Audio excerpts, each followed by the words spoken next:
eagerly await the wisdom you will share with us today. I hereby invite you to grace us with your presence and to shed light on the importance of today's event. Your blessings would embrace this event with positivity and goodness. आप सभी को नमस्ते। आप लोग सचमुच आज बहुत सौभाग्यशाली हैं कि डॉक्टर विकास दिव्य कीर्ति ने इतने बिजी शेड्यूल में से अपना टाइम निकाला। डॉक्टर विकास हंसराज कॉलेज में हम हमेशा आपका वेलकम करते हैं, हार्दिक अभिनंदन करते हैं, क्योंकि आप हमें इस परिवार के सदस्य लगते हैं। आप विकास जी को सुनते हैं और इनके मोटिवेशनल लेक्चर्स की आप वीडियो भी सुनते होंगे, लेकिन आप में से कितने बच्चों ने 12th फेल मूवी देखी है? कितने बच्चों ने देखी है? देखिए, आपकी भूमिका देखकर और फिर मैंने डॉक्टर विकास से कहा, बल्कि आज आप सारे स्टूडेंट्स से कह रही हैं, उसमें हमने इनकी भूमिका देखी। अब हम उस दिन का इंतजार कर रहे हैं जब आप में से कोई विद्यार्थी आगे आए और डॉक्टर विकास दिव्य कीर्ति पर एक मूवी बनाए। वो बहुत जल्दी बनेगी। तो इसी आशा और विश्वास के साथ डॉक्टर विकास, आपका हंसराज कॉलेज में बहुत बहुत अभिनंदन। ईश्वर आपको इसी तरह से हमेशा उत्साह दे, आपको ऊर्जा दे और आप हंसराज कॉलेज में इसी तरह से आते रहें। बहुत बहुत धन्यवाद। नमस्ते। आपने विकास सर को कई बार यूपीएससी पे चर्चा करते देखा होगा, किंतु आज का विषय थोड़ा अलग है। हमें अपने पिछले कल को भूलकर एक बेहतर भविष्य की ओर आगे बढ़ना चाहिए। मैं विकास सर को इस मंच पर आमंत्रित करना चाहूंगी कि वो इस कथित विषय पर अपने विचार प्रदर्शित करें और हमारा मार्गदर्शन करें।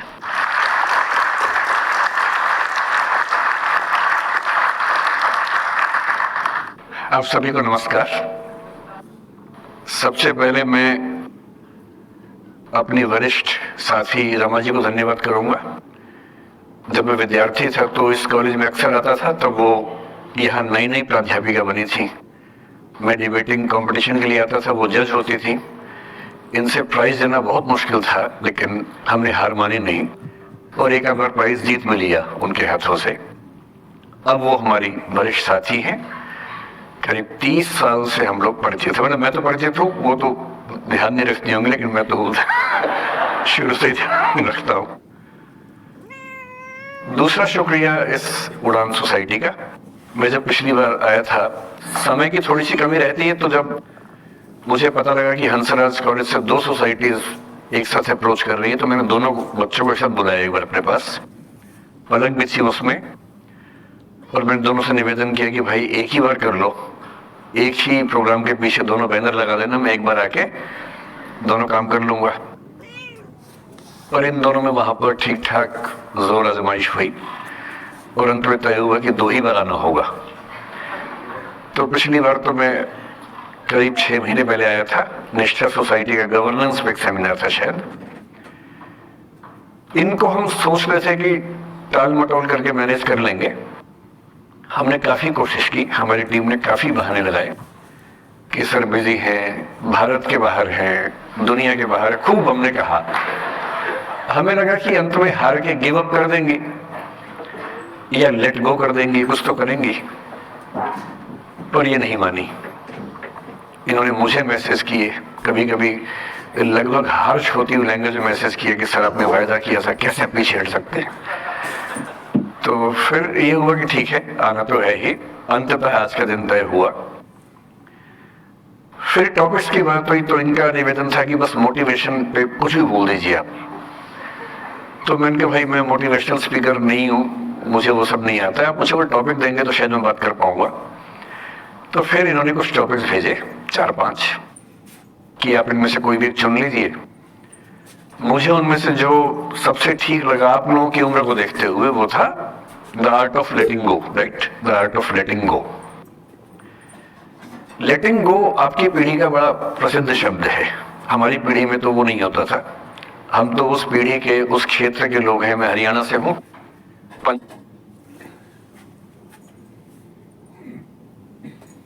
पंजाब का असर हम पे रहा है ठीक ठाक।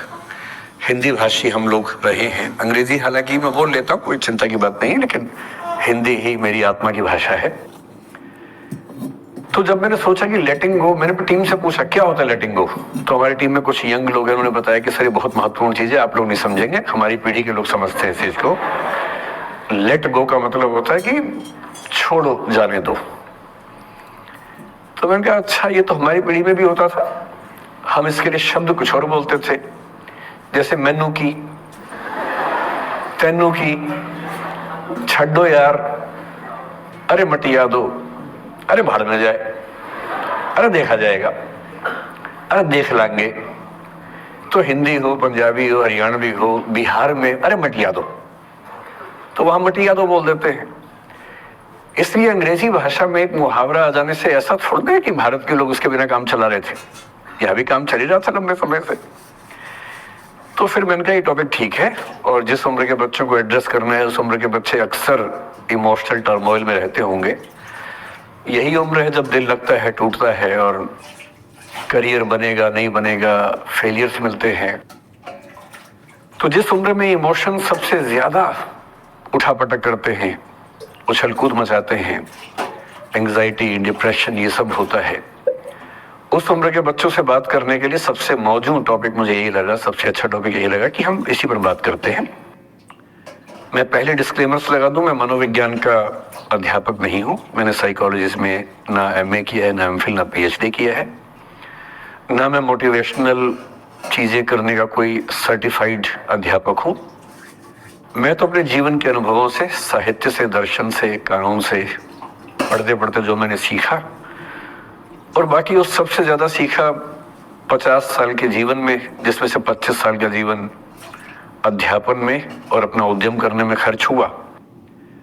अनुभवों से बड़ा कोई गुरु नहीं होता, तो मैं अनुभवों से सीख के बातें करना पसंद करता हूं। हालांकि हंसराज कोडिस का खौफ इतना ज्यादा होता है कि जब मुझे पता लगा कि मेरा टाइम फिक्स हो गया आने का, मैंने अपनी टीम से कहा कि यार लेटिंग गो कोई किताब है तो देखो मैं देख तो लूं क्या होता है। तो 2 किताबें उन्होंने भेजी, बड़े भारी भरकम अंग्रेजी ऑथर्स की थी। तो मैंने 4-5 दिन पहले पढ़ना शुरू किया, 5-10 मिनट पढ़ के मुझे लगा कि उससे बात बनेगी नहीं, वो अलग ही टाइप की बातें थी, बड़ी थ्योरेटिकल सी बातें। तो मैंने कहा क्या थियरी में क्या रखा है, हम बच्चों से बच्चों की जुबान में बात करेंगे, उसका मजा ज्यादा है, क्यों थियरी में जाए। तो मैं जो कुछ भी अगले 1-8 घंटे में, मतलब 1 घंटा की, आधा घंटा की, 1.5 घंटा, वो मैं आपके चेहरे से अंदाजा लगा लूंगा। आप केवल चेहरे पे भाव ऐसे ले आइएगा कितना आप सुनना चाह रहे हैं। मैं तो अभ्यस्त हूँ, मैं 8 घंटे बिना ब्रेक के पढ़ाता हूँ जनरली, तो मैं तो अभ्यस्त हूँ सुबह से रात तक पढ़ाने के लिए। आप अपना देख लीजिए कितना करूंगा, है ना। उससे अच्छा, उससे बेहतर ये कि बीच में छोड़ देंगे, और मैं आपकी उम्र का भी ध्यान रखूंगा। छोटे छोटे बच्चे हैं, इतना टॉर्चर ठीक नहीं है, तो ध्यान रखेंगे। और मेरा ख्याल है कि आपको मजा आएगा, क्योंकि आपकी उम्र से जुड़ी बातें हैं, आपको अच्छा लगेगा। मैं सबसे पहले 2 शब्दों में अंतर स्पष्ट करना चाहता हूं। एक शब्द है गिव अप करना, एक है लेट गो करना। कभी कभी लगता है कि दोनों बातें एक जैसी हैं, पर दोनों बातें एक जैसी है नहीं। गिव अप करने का मतलब होता है हार मान लेना। मसलन आप कुछ कोशिश कर रहे हैं, जैसे मैं इसी एग्जांपल से बात करता हूं। पलक ने कोशिश की कि मैं यहां पर आ जाऊं, कोशिश की, और मैं ये नहीं कहना चाह रहा कि मैं बहुत व्यस्त आदमी हूं, लेकिन हाँ व्यस्तताएं रहती हैं। मैं आजकल अवॉइड करता हूं कि कहीं जाऊं, क्योंकि पता नहीं पिछले 3 साल में ऐसा क्या हुआ, इन्विटेशंस इतने मुझे आने लग गए हैं। मैं 25 साल से पढ़ा रहा था, कोई पूछता भी नहीं था मुझे। ये कोविड में यूट्यूब में पता नहीं क्या हुआ है, अब पता नहीं कहां से इन्विटेशन आते हैं। कुछ तो ऐसी जगह से आते हैं जिससे कोई दूर दूर तक संबंध ही नहीं है। कोई बड़ी कंपनी है, उस कंपनी का इन हाउस प्रोग्राम है, कह रहे वहां के मोटिवेट कर, तो मैंने कहा मैं कैसे मोटिवेट कर दूं मैं। तो फिर अब हमने पॉलिसी बनाई है कि जितना कम हो सके उतना कम जाए। रमा जी का आदेश तो मेरे सर माथे पर है, मेरी सीनियर है, मैं उनको मना नहीं कर सकता हूँ, लेकिन जनरली मैं कोशिश करता हूँ कि ना जाऊं। अच्छा, मना करना खराब लगता है, तो हम क्या करते हैं कि धैर्य की परीक्षा लेते हैं। जैसे इनके लिए हमने सिंपल पॉलिसी कि जब कोई बच्चा कहे आने के लिए, उसको बोलो कि सर 3 महीने फ्री नहीं है, 6 महीने फ्री नहीं है, 1 साल चंद्रमा पे गए हुए हैं, कुछ ऐसा वैसा बोल के टालो, किसी का दिल भी ना दुखे और मैं भी अपना समय बचा लूं। तो हमने इनको बहुत परेशान किया, 3 बार 4, मतलब किया तो मेरी टीम के मेंबर ने, पर मेरे निर्देश पे किया, तो आप उनको मत कुछ कहिएगा, मैंने कहा था। तो 3 बार 4 बार 5 बार टाला, नहीं हो पाएगा, कोशिश करेंगे, अच्छा देखते हैं, नहीं हो पा रहा है, ऐसे करके। अब इनके सामने 2 ऑप्शन थे। एक ऑप्शन ये था कि हार मान लेती और अंत बोलती कि चलिए कोई बात नहीं, दुख हो रहा है हमें, ये होता है गिव अप करना। एक दूसरा स्टांस भी होता है, दूसरा स्टैंड भी होता है कि कोई चीज आप हासिल करना चाह रहे हैं, आपको नहीं मिल रही। मसलन ये मुझे बुलाना चाह रही है, मैं नहीं आ रहा, मैं बिना बात के भाव खा रहा हूं, नहीं आ रहा हूं। और एक समय के बाद ये इस मूड में आ जाती कि भड़ में जाओ, नहीं यार तो भड़ में जाओ, तुम जैसे बहुत देखे हैं, एक ढूंढेंगे 100 मिल जाएंगे तुम्हारे जैसे, क्या समझते हो अपने आपको। और फिर मैं कहता मैं आना चाहता हूं, कहते नहीं हम नहीं बुलाएंगे आपको। ये होता है लेट गो करना। क्यों किसी को इतना भाव देना है भाई? अगर कोई चीज नहीं हासिल हो रही तो भड़ में जाए, क्यों किसी के लिए फ्रस्ट्रेशन झेलनी है, क्यों परेशान होना है? गिव अप करने में और लेट गो करने में इतना ही अंतर है कि आपने हार मान ली या आपने जेल से निकाल दिया, दिमाग से ही निकाल दिया। किसी चीज को दिमाग से निकाल देना लेट गो करना है। किसी चीज के लिए कोशिश करते करते हार मान लेना और उस हार की फ्रस्ट्रेशन के साथ जीना गिव अप करना है। मुझे खुशी है कि आपकी मोटिवेशनल सोसाइटी के मेंबर्स कम से कम गिव अप नहीं करते। अच्छा वो लेट गो भी नहीं किया मुझे, वरना मेरा सम्मान बच गया। और ये अच्छा है कि इसी विषय पर हम बात करना चाह रहे हैं। मैंने इस बीच में ये भी सीखा कि आपकी उम्र के बच्चों को कुछ भी बताने का सबसे अच्छा तरीका है कहानियां सुनाना। और आपकी उम्र की बात नहीं है, लिंक्डइन पर आप भी शायद होंगे, मैं भी वहां पर हूं, जो प्रोफेशनल्स का प्लेटफॉर्म सबसे अच्छा माना जाता है। मैंने देखा कि आजकल जो बड़ी बड़ी कंपनियों के सीईओ हैं या सीएक्सओ कहते हैं, सीएफओ है, सीटीओ है या सीएचआरओ है, जो चीफ ऑफिसर्स होते हैं किसी कंपनी के, उनके लिए स्पेशल कोर्सेज चलते हैं स्टोरी टेलिंग के।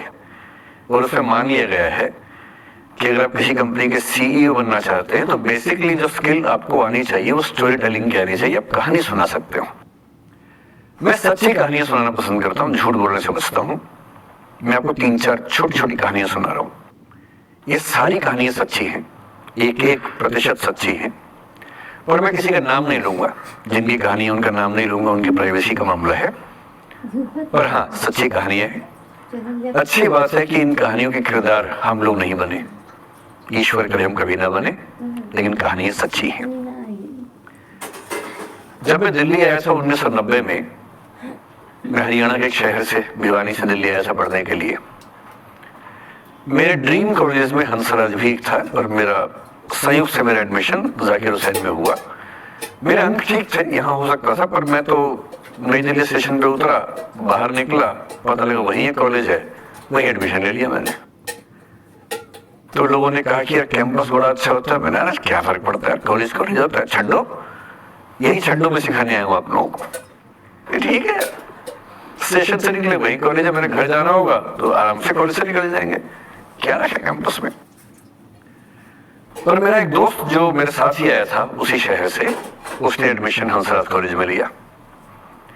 मैं और वो स्कूल के डिबेटर्स थे। डिबेटिंग में हम लोग स्कूल टाइम से काफी एक्टिव थे।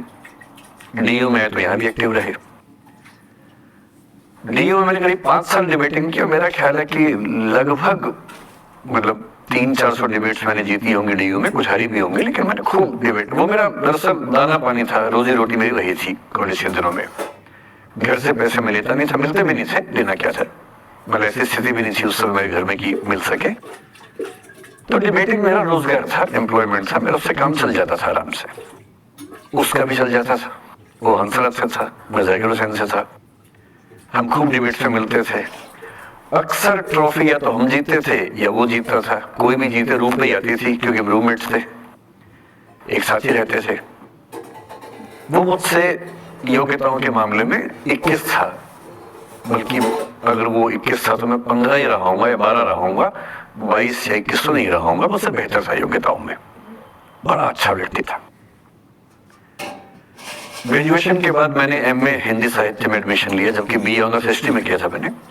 उसने तय किया कि वो कुछ और करेगा, प्रोफेशनल कोर्स करेगा, नौकरी करेगा, तो वो चला गया दिल्ली से। मैं दिल्ली में रहा। फिर मैं एमए के बाद तैयारी करने लगा यूपीएससी की। तब तक मैं यूजीसी जेआरएफ कर चुका था। पहला अटेम्प्ट दिया, प्रीलिम्स हो गया। मेंस मेरा 96 के मेंस की बात कर रहा हूँ। मेंस शुरू होने वाला था, 2 दिन रह गए थे। फिर 10 दिन पहले वो मेरे पास आया हुआ था दिल्ली में, मिलजुल के अच्छे से बात कर गया था। उन दिनों उसका एक प्रेम संबंध कहीं हमारी ही एक मित्र के साथ चल रहा था। हम सब दोस्त थे, तो उनमें से 2 लोगों का आपस में एक अफेयर था। मुझे नहीं पता क्या हुआ, लेकिन मेरे मेन एग्जाम से 2 दिन पहले रात को 12 बजे एक फोन आया और ये बताया गया कि मेरे दोस्त ने फंदा लगा के अपनी जीवन लीला समाप्त कर ली है। वो दिल्ली से दूर था कहीं। और जिस व्यक्ति के बारे में मेरी राय ये थी कि उतना जीवट वाला व्यक्ति कोई हो नहीं सकता, जो जिंदगी से हार सकता ही नहीं, जिसके होने से कई लोग हमेशा जीता हुआ महसूस करते हैं, वो चुपचाप एक बंद कमरे में जिंदगी से हार गया। मैं आज तक नहीं समझ पाया कि ऐसा कैसे हुआ। बाद में टटोला, उसके पेरेंट्स से बात हुई, भाई से बात हुई। उन्होंने उसकी याद में एक सोशल वर्क शुरू किया ताकि किसी और बच्चे को ऐसा न करना पड़े।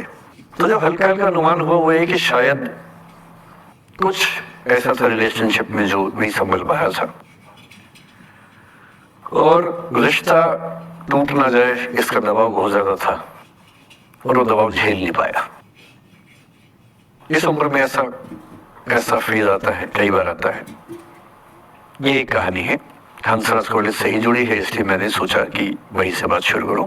नाम जैसा कि मैंने कहा मैं नहीं बताऊंगा, तो नाम बताने का मतलब मेरी, और वो जिसकी मैं कहानी सुना रहा हूँ आप लोगों के जन्म से पहले की बात है। आप तो सब 21वीं सदी वाले बच्चे होंगे ना, जेनजी होंगे आप सब लोग, तो ये तो बहुत पुरानी बात है। एक दूसरी कहानी सुनाता हूँ।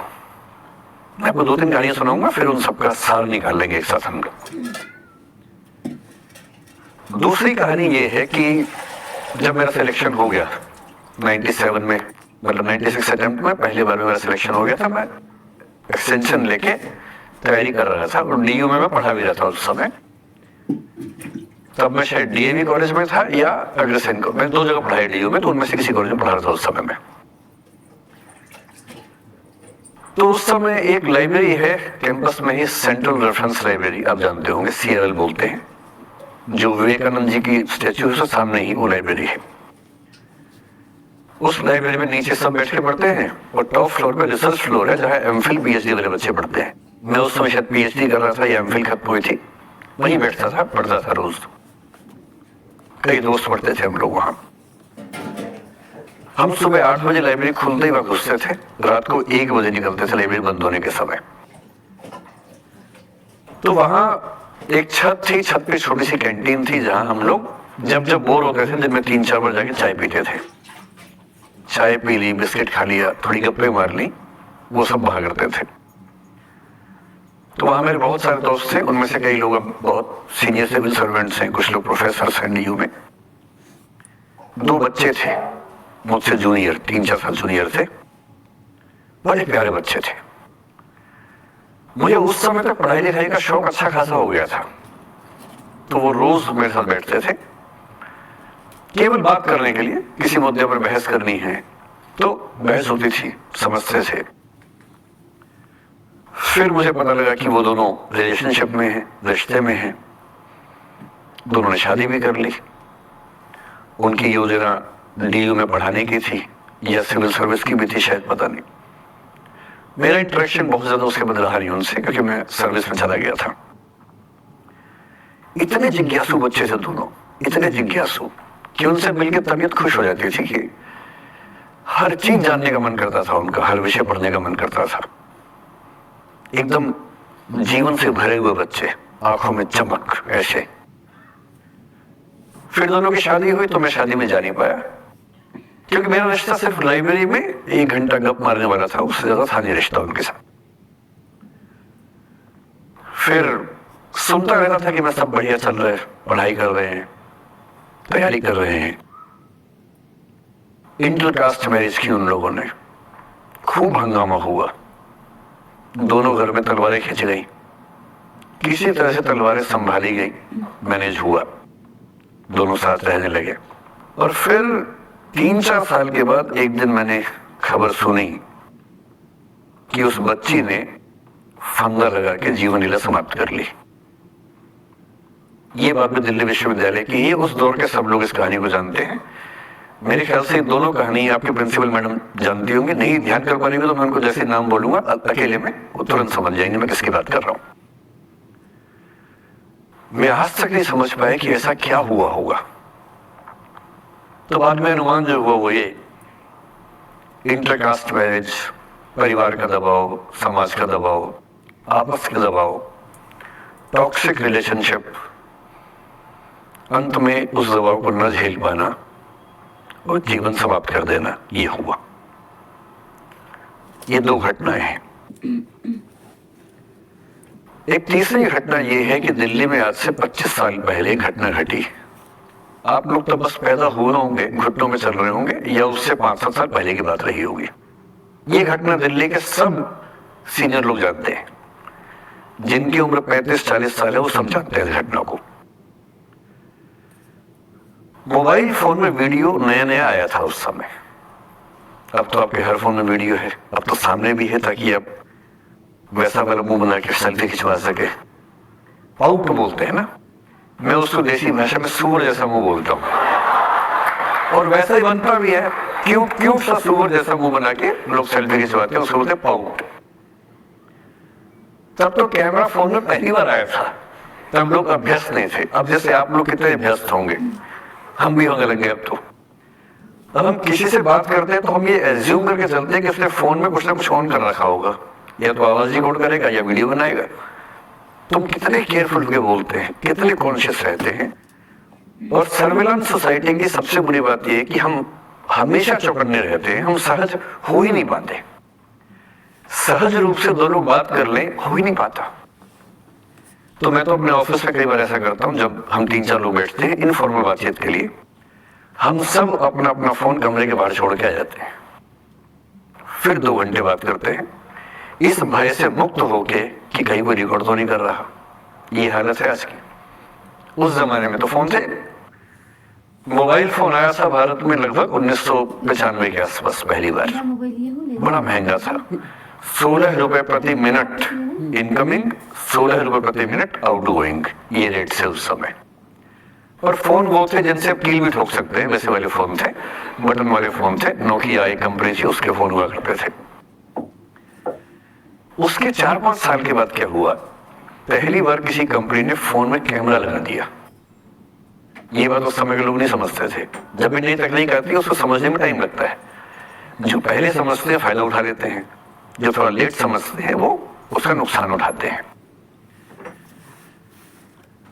उस समय दिल्ली के एक प्रसिद्ध स्कूल में 11वीं-12वीं क्लास के 2 बच्चों में आपस में कोई रिलेशनशिप रही होगी।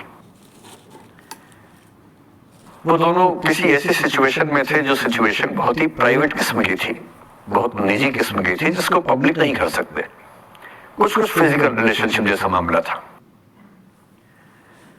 उस दुष्ट लड़के ने लड़कों के इतिहास को कलंकित कर, लड़कों का इतिहास वैसे भी कलंकित ज्यादा है, उसे और कलंकित करते हुए उस पूरे सिचुएशन का वीडियो बना लिया। ऐसे मामलों में दुर्भाग्य है, मैं लड़का हूं इसलिए लड़के पवित्र थोड़ा ना हो जाएंगे। लड़का है, इतिहास कलंकित तो है, उसका वीडियो बना लिया और दुष्टता का चरम स्तर निभाते हुए वो वीडियो अपने एक दोस्त को शेयर कर दिया। ये कहेगी कि किसी और को दिखाना मत, जैसा कि होता है अफवाहों की दुनिया में। हर अफवाह एक व्यक्ति एक को ही बताता है, ये कहेगी किसी और को मत बताना, और अगला व्यक्ति भी अगले को यही कहेगी बोलता किसी और को मत बताना, और इस तरह से पूरे शहर को खबर होती है और सबको लगता है कि सिर्फ मुझे पता है। वो वीडियो फैल गया। नए नए फोन आए थे, पर वो फोन कम लोगों के पास थे, कैमरे वाले फोन। तो फोन से कितना फैलता, ज्यादा नहीं फैला। लेकिन उस समय दिल्ली की कुख्यात मार्केट हुआ करती थी, पालिका बाजार, अभी भी है, पर तब वो कुछ और कामों के लिए कुख्यात हुआ करती थी। अब तो कपड़े मिलते हैं, तब कपड़ों के साथ कई चीजें और मिलती थी वहां। जैसे गंदी फिल्मों की सीडी चाहिए हो तो वहां मिलती थी, ग्रे मार्केट में, चोरी छिपे। इस वीडियो को सीडी में कन्वर्ट करके लोगों ने वहां से खरीदा, लाखों करोड़ों की संख्या में। नए नए टेलीविजन चैनल प्राइवेट आए थे और प्राइवेट टीवी चैनल को खबरों की भूख इतनी होती है कि वो खबर के लिए जान दे सकता है और जान ले भी सकता है किसी की। 24 घंटे इस खबर पे, इस चीज पर खबरें चल रही थी सारे चैनल्स में कि ये वो लड़का है जिसने ऐसा किया, ये वो लड़की है, ये वो स्कूल है, इस स्कूल की प्रिंसिपल से बात करेंगे, इससे बात करेंगे। वो जो बच्ची थी जिसकी इसमें कोई गलती नहीं थी सिवाय इसके कि वो किसी एक लड़के से प्रेम करती थी, जो कि उस उम्र में बच्चे कर बैठते हैं। इसके लिए बहुत चिल्लपौनी बचानी चाहिए। अब बच्चों को आप हर बात पे अपराधी नहीं मान सकते। उस बच्चे की गलती सिर्फ इतनी थी कि उसने अपने दोस्त पे भरोसा किया जो भरोसे के लायक था नहीं। वो नीच किस्म का व्यक्ति था जिसने उस संबंध की गरिमा को समझा नहीं। उस बच्ची के घर के बाहर 24 घंटे न्यूज चैनल से कैमरे खड़े रहे। घर से कोई भी निकले 50 कैमरे पीछे, आप बताइए आपकी बेटी कैसी है, आप बताइए आपकी बहन कैसी है। अंत में उस पिता ने अपनी बच्ची को इस देश से बाहर भेज दिया। उसके कुछ दिन बाद की जो खबर टीवी चैनल से नहीं दिखाई, उसके पिता ने आत्महत्या कर ली। ये तीसरा इंसिडेंस है। ये सारी खबरें सच्ची बता रहा हूं मैं, इनमें से एक भी झूठ नहीं है। झूठी कहानियों से मोटिवेशन दिया जा सकता है, मैं जानता हूं, पर जब सच्ची कहानियां हैं तो मैं झूठ क्यों बोलूं? सारी सच्ची कहानियां बता रहा हूं मैं आपको। एक चौथी कहानी जो आप में से कई लोगों की होगी। मेरा एक स्टूडेंट है, सिविल सर्वेंट है, सीनियर लेवल पे है, करीब 40 साल का है। उसने आज तक शादी नहीं की। क्या उसकी शादी करने की इच्छा नहीं थी? पूरी इच्छा थी। फिर क्यों शादी नहीं की? भाई कुछ लोग तो होते हैं कि शादी करनी ही नहीं, कोई मिशन है। योगी जी है, मोदी जी है, ठीक है, उनका तो मिशन है। ममता जी है, उनका मिशन है। और जिसका जीवन में ऐसा कोई मिशन नहीं है और जिसको प्रेम करने का मन भी करता हो, वो तो शादी करता है आमतौर पे। उसने शादी क्यों नहीं की जानते हैं? जब वो 25-26 की उम्र में था, जब वो मेरा विद्यार्थी भी था, एक दिन मेरे पास आके बोला कि सर एक बात करना चाहता हूँ। मुझसे मेरे स्टूडेंट्स ऐसी बातें खूब करते हैं पर्सनली आके, अब तो मैं टाइम कम दे पाता हूँ, पहले तो ये सब होता रहता था क्लास के अलावा। एकदम रोता हुआ आया, आंखों में आंसू भरे हुए बहुत सारे। अरे क्या हो गया भाई? तो फिर उसने किसी का नाम बताया कि सर वो भी मेरी स्टूडेंट थी, कि सर उसके साथ रिलेशनशिप थी, उसने धोखा दिया है मुझे। अच्छा, धोखा देने वाली कहानी मुझे बहुत अपील नहीं करती। मेरा मानना है कि दोनों पक्षों की गलतियां होती हैं। आप केवल अपने पर्सपेक्टिव से सोच के धोखा करते रहते हैं, ऐसा थोड़ा ना होता है भाई। कुछ तो मजबूरियां रही होंगी, कोई यूं ही बेवफा नहीं होता, कुछ तो वजह होगी ना। आप थोड़ा उसकी वजह, उसका भी तो, उसकी कहानी भी तो सुनिए। और मैं जब जब दोनों कहानियां सुनता हूं मुझे लगता है कि मामला ग्रे है। आप किसी एक पे उंगली उठा ही नहीं सकते किसने ऐसा किया। दोनों ही गलतियां होती हैं, ऐसा थोड़ा ना कि एक ही होती है। बहरहाल इन भाई साहब को ऐसा लगा कि धोखा हो गया उनके साथ। तो मैंने चलो कोई बात नहीं यार, हो गया तो हो गया, तू नहीं कोई और सही, ऐसा क्या है। इतनी बड़ी दुनिया है, 8 अरब की आबादी अब है, उस समय भी 6-7 अरब तो थी। मैंने कहा 3.5 अरब 350 करोड़ में कोई तो होगी तुम्हारे लिए, ऐसा क्या है, कोई और देखेंगे। और वो थोड़ा ज्यादा सेंटिमेंटल था उस समय। धीरे धीरे पता नहीं उसके मन में क्या बैठ गया, उसके मन में ये बैठा कि दुनिया की सारी लड़कियां धोखेबाज होती हैं। ऐसे मूर्खों की कमी नहीं है दुनिया में, ऐसे बहुत मूर्ख हैं। दर्शन की दुनिया में इसे अवैध सामान्यीकरण कहते हैं, इलिसिट जनरलाइजेशन। इसका मतलब बहुत छोटे सैंपल के बेस पे ये समझ लेना कि ये थियरी पूरे ब्रह्मांड में लागू होती है। एक लड़की ने धोखा दिया, मान लीजिए धोखा दिया, धोखा इसने दिया कि उसने दिया कि किसी ने दिया, जो भी कहानी हो, एक सैंपल से ये मान लेना कि सब ऐसे होते हैं। और उसके बाद से उसने कम से कम 10 बार कोशिश की, 10 लोगों से मिला, बातचीत की शादी के लिए। डेटिंग तो क्या करेगा 40 की उम्र में, लेकिन हाँ बातचीत करके देखा कि शायद रुचियां मिल जाए, स्वभाव मिल जाए तो शादी के बारे में सोचें। हर बार 3-4-5 मीटिंग के बाद वापस हट जाता है। अब तो मैंने पूछना बंद कर दिया है। जब तक मैं पूछता था, बोलता था कि सर 3-4 मीटिंग के बाद लगता है कि ये भी वैसी ही है। मैंने कहा भूल जाओ भाई, उसे भूल जाओ, बात खत्म हो गई। उसके बच्चे घूम रहे हैं आजकल स्कूल में, अब तुम कम से कम शादी तो कर लो।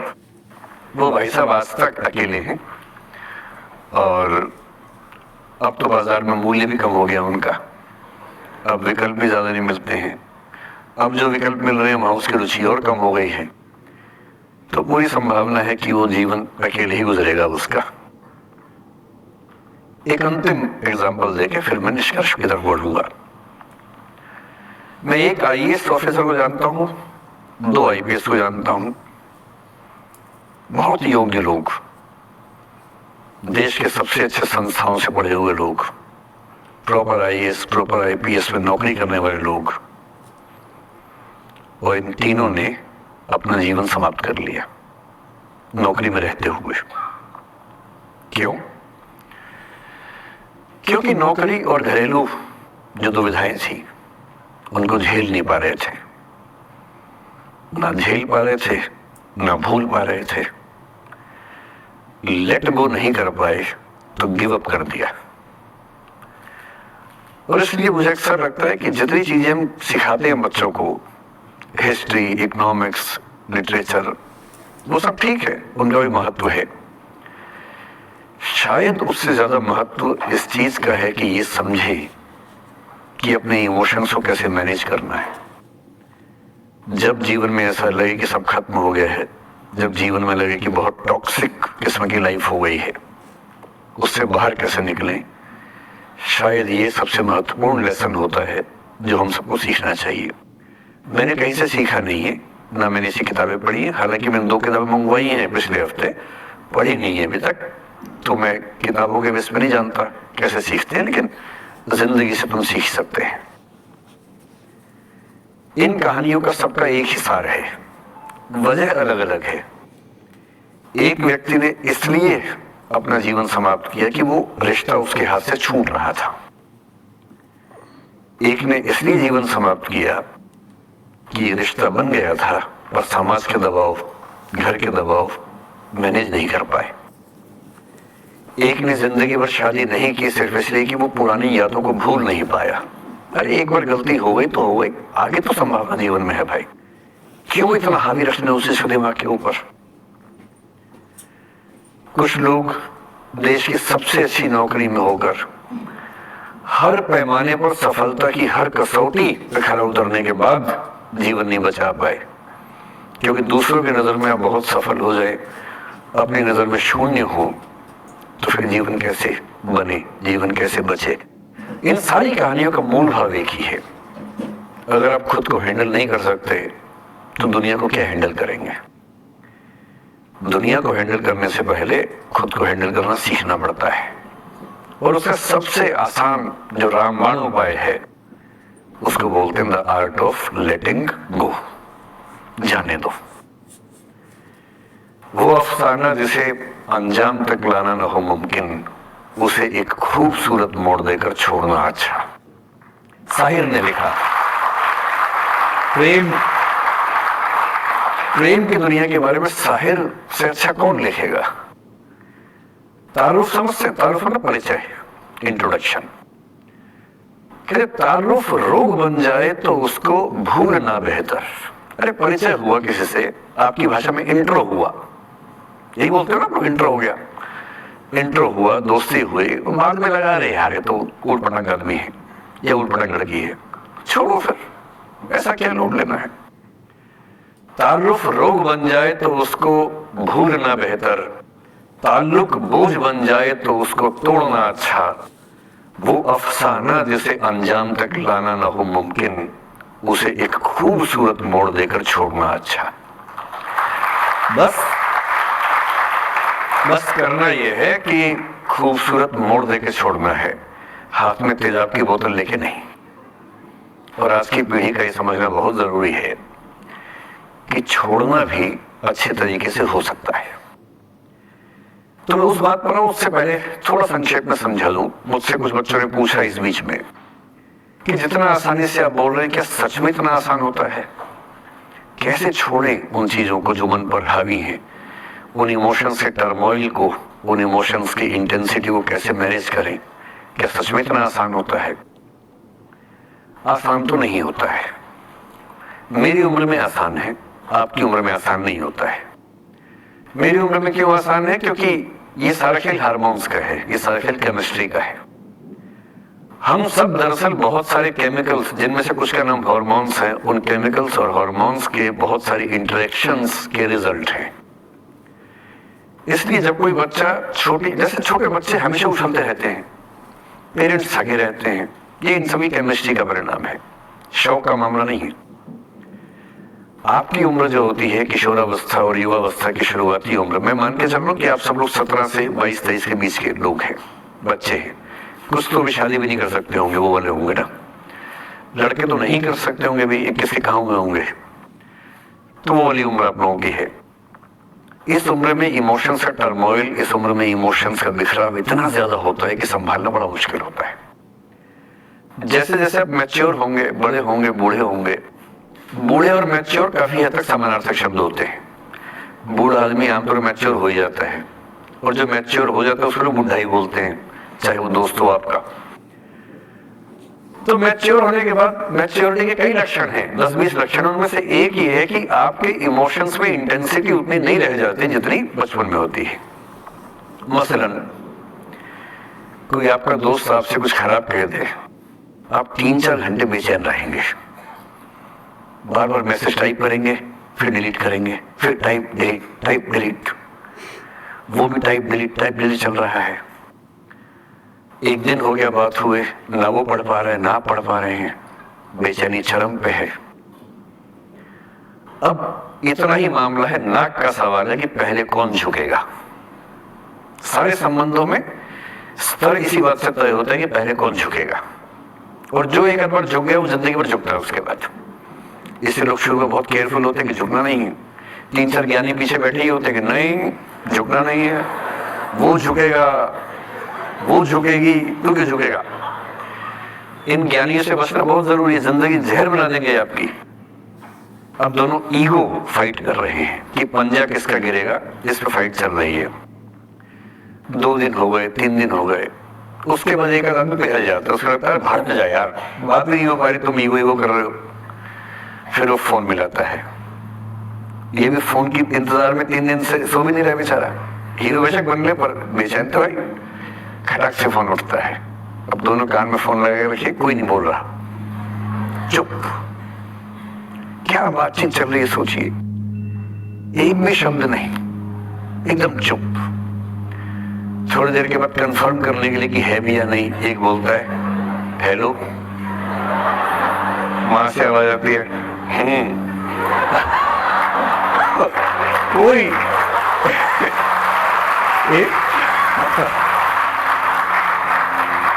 मैं थोड़ा ऐसे ही जोकर टाइप की बात करता हूँ, मुझे मोटिवेशनल स्पीकर ना समझे आप लोग, मैं ऐसे हंसी मजाकी करना आता है मुझे, वही मैं करता हूँ। लेकिन इससे आप ये ना सोचिए मुझे पढ़ाना नहीं आता, पढ़ा भी लेता हूँ इसके लिए, मुझे वो भी आता है। लेकिन अभी क्योंकि आप बच्चे छोटे हैं तो मैं आपके साथ वैसी बात ही कर रहा हूँ। अब ये सब चल रहा है। अब इसमें अगर कोई एक व्यक्ति झुक गया, बात आगे हो गई तो हो गई, वरना कई रिश्ते ऐसे भी होते हैं जो इसी बिंदु पे खत्म हो जाते हैं कि तेरा भाई नहीं झुकेगा, भाभी झुकेगी, और उधर जीजू झुकेंगे, दीदी नहीं झुकेगी, जीजू झुकेंगे, दीदी क्यों झुकेगी, और ना जीजू झुक रहे ना भाभी झुक रही। और उस चक्कर में जो अभी बेचारा रिश्ता बना भी नहीं था, वही वो जमींदोज हो गया, वही वो खत्म हो गया।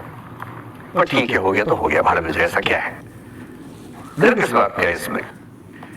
लेकिन मैं फिर भी आपसे कहूंगा, मेरी उम्र में क्या होता है, जैसे मुझे कोई फोन करे कि मैं आपसे बहुत नाराज हूं, तो मैं कहता हूं अच्छा ठीक है, कल बात करेंगे। नहीं, मैं आपसे बहुत नाराज हूं, मेरा दिल टूट गया है, मैं कहता हूं देखो मुझे नींद आ रही है अभी, let me sleep, we will talk tomorrow, you just do one thing, write down all the points and we will discuss in the morning. When I come to office, you come to my cabin and we will discuss. Don't worry, I'll find out the solution for you. कह रहे आप कैसी बात कर रहे हैं, मैं न सो पा रहा हूँ न जाग पा रहा हूँ। तो मैंने कहा दैट इज योर प्रॉब्लम। मैं तो सो भी रहा हूँ जाके, मुझे तो कोई दिक्कत नहीं हुई भाई। तो मैं तो ऐसा हो चुका हूँ कि दुनिया में कुछ भी हो जाए मुझे टाइम पे नींद आ जाती है, कुछ भी हो जाए। मतलब एक अब जैसे मेरी माता जी की मृत्यु हुई तो मुझे नींद नहीं आई कुछ दिनों तक, ठीक बात है, नहीं आनी चाहिए उस समय, तब भी आ गई तो फिर इंसान और पत्थर में क्या अंतर बचा, सीधी सी बात है। But keeping aside those rare instances, कोई कुछ भी कर ले हमें तो बढ़िया नींद आती है। और मैं ये कहना चाह रहा हूं, मैंने ये सीखा अपने पिताजी से और सीख सकते हैं इसको, ये केवल तुक्के की बात नहीं है, सीख सकते हैं। मेरे जो पेरेंट्स हैं, पिताजी और माँ, वो एक अनूठा कॉम्बिनेशन है। अच्छा, किसी शादीशुदा जोड़े से अकेले में बात करके देखिए, जब वो कंफर्टेबल हो आपके साथ, आप उनको बोलिए कि मुझ में और मेरी पत्नी में या मुझ में और मेरे पति में ज्यादा चीजें मैच नहीं होती हैं। सीरियस होकर बोलना, मजाक के मूड में नहीं, सीरियस मुंह बना के बोलिए, थोड़ा भरोसे में लेके। दुनिया का हर जोड़ा आपसे बोलेगा आप में तो फिर भी कुछ मैच होता है, हम में तो कुछ मैच नहीं होता, एक भी मैच, सारे जोड़े ऐसे ही चल रहे हैं। सबको लगता है कि उसका घर बढ़िया चल रहा है, मेरा ठीक नहीं चल रहा, क्योंकि उसका घर आपने फेसबुक पे देखा है, अच्छी अच्छी फोटो देखी है। 24 घंटे में से जो 2 अच्छे मिनट आए थे उसमें ली गई 25 फोटो में से बेस्ट फोटो फेसबुक पे आई थी, और अपने घर में आप बाकी 24 घंटे में से 2 मिनट छोड़ के बाकी देख रहे हैं। तो दूसरे के घर में शायद अच्छा लगता है कि यार लाइफ हो तो उनके जैसी हो। तो हमारे माता पिता भी स्वभाव उनका भी थोड़ा अलग रहा, सबका है, हमारा भी है। तो मेरे पिताजी हैं मस्त मौला आदमी, जैसे कबीर दास थे, एकदम फक्कड़ मस्त मौला आदमी, भाड़ में जाए दुनिया उस मूड में रहते, नुकसान हो जाए भाड़ में जाए। गीता का सार उन्होंने अपने मन में बिठा लिया है। उनका बड़े से बड़ा नुकसान हो जाता है तो क्या बोलते हैं, हमारा क्या था, जो लाए थे, जो लिए यहीं से लिया, जो दिया यही दिया, साथ लेके क्या जाना है, बात खत्म। क्यों टेंशन ही नहीं उनको। और बाकी सब लोग टेंशन में कि अब क्या करें, ये हो गया वो हो गया, कैसे मैनेज करें। मेरी माँ को तनाव हो जाता था, और जब पिताजी ऐसे हो तो माँ को तनाव होगा, सीधी सी बात है। अगर माँ वैसी होती पिताजी तनाव में रहते हैं, तो सामान्य बात है। जब घर में एक व्यक्ति मस्त मौला हो तो बाकी लोग तनाव तो फिर बांटेंगे ना आपस में। तो बड़ा तनाव में रहती थी, उनको घर की चिंता, बच्चों की चिंता बहुत सताती थी। पिताजी भी चिंतित थे बच्चों को लेकर, जैसे कोई पिता होता है, पर उनकी नेचर थी कि ठीक है देख लेंगे जो होगा, अरे देख लेंगे, अरे भाड़ में जाओ, उस मूड में रहते हैं, आज भी रहते हैं। मेरी माँ 73 की उम्र से कुछ महीने पहले चल बसी, उनका जीवन समाप्त हुआ। मगर मुझे नहीं पता कि जीवन क्यों समाप्त होता है, क्योंकि बड़े बूढ़े कहते हैं कि हर व्यक्ति की सांस का इतिहास है, सांसें लिखी हुई है, ईश्वर ने उतनी सांसें मिलेगी। मुझे बहुत भरोसा इस बात में है नहीं, क्योंकि भगवान ऐसा क्यों करेगा कि जापान में सांसें ज्यादा लिखेगा और अफ्रीका में कम लिखेगा, भगवान ऐसा क्यों करेगा। और अगर सांसें पहले से लिखी हुई हैं तो हमारी जीवन प्रत्याशा क्यों बढ़ती जा रही है। अगर सांसें पहले से फिक्स हैं तो आजादी के समय से लेकर आज के 70 साल में जीवन प्रत्याशा लगभग 2.5-3 गुना बढ़ गई। और हम ये भी कहते हैं कि लोग खराब हैं, अगर लोग बुरे हैं तो जीवन छोटा होना चाहिए कर्मों के हिसाब से। लोग खराब हैं और जीवन बड़ा होता जा रहा है। तो मुझे उन मान्यताओं में बहुत भरोसा है नहीं कि सांसें लिखी हुई हैं। अगर सांसें लिखी होती तो मनुष्य की औसत आयु 25 साल से ऊपर नहीं होनी चाहिए थी, 25-30 मैक्सिमम। और हम 70-80 साल धूमधाम से जी रहे हैं। इसका मतलब है कि ये भगवान से ज्यादा इंसान ने लिखा है, मेडिकल साइंस ने लिखा है, वैज्ञानिकों ने लिखा है। और मैं ऐसा व्यक्ति हूं, मैं बहुत धार्मिक व्यक्ति हूं नहीं, और मैं इसको छिपाता भी नहीं हूं। मैं बहुत छिप छिप के बहुत जी लिया। मैंने ठान लिया कि मैं जैसा हूं वैसा रहूंगा। ना मुझे किसी पार्टी से मतलब है, ना किसी विचारधारा से मतलब है। मैं विचार वाला आदमी हूं, धारा वाला नहीं हूं। जिसको धारा में बहना है बहे, हम तो अकेले चलेंगे, विचार के साथ चलेंगे, जो ठीक लगता है वो बोलेंगे और वैसे ही रहेंगे। हाँ, गलत बोलने से बचता हूं, किसी के बारे में गलत बोलना मुझे अच्छा नहीं लगता है, लेकिन जो सही लगता है वो तो बोलूंगा ना भाई। मेरे पिताजी 81 साल के हैं, अभी 81 साल के हुए कुछ दिन पहले, और एकदम मस्त मौला आदमी है, मुझसे ज्यादा युवा है। मैं 50 साल का बूढ़ा हूं, वो 81 साल के युवा हैं। उनके चेहरे की चमक, मतलब कई ट्यूबलाइट फेल है उनके सामने, ऐसी चमक चेहरे पर रहती है।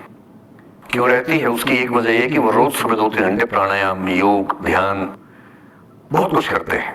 उनका भोजन इतना संतुलित है, सप्ताह में कम से कम एक बार, कभी कभी महीने में 4 से ज्यादा 6-7 बार उपवास करते हैं पूरा पूरा। वो सब चीजें उनके अभ्यास में है जो मेरे अभ्यास में उतरी नहीं है। मैं भी कोशिश करता हूं पर अभी उतना सफल नहीं हो पा रहा हूं। और मेरी राय में उनके इस सुंदर जीवन का सबसे बड़ा राज ये क्षमता है कि वो हर चीज को लेट गो कर देते हैं। तनाव उनके पास आता है तो फिसल के निकल जाता साइड से, लेते ही नहीं तनाव किसी बात का। कुछ भी हो जाता है तनाव ही नहीं लेते।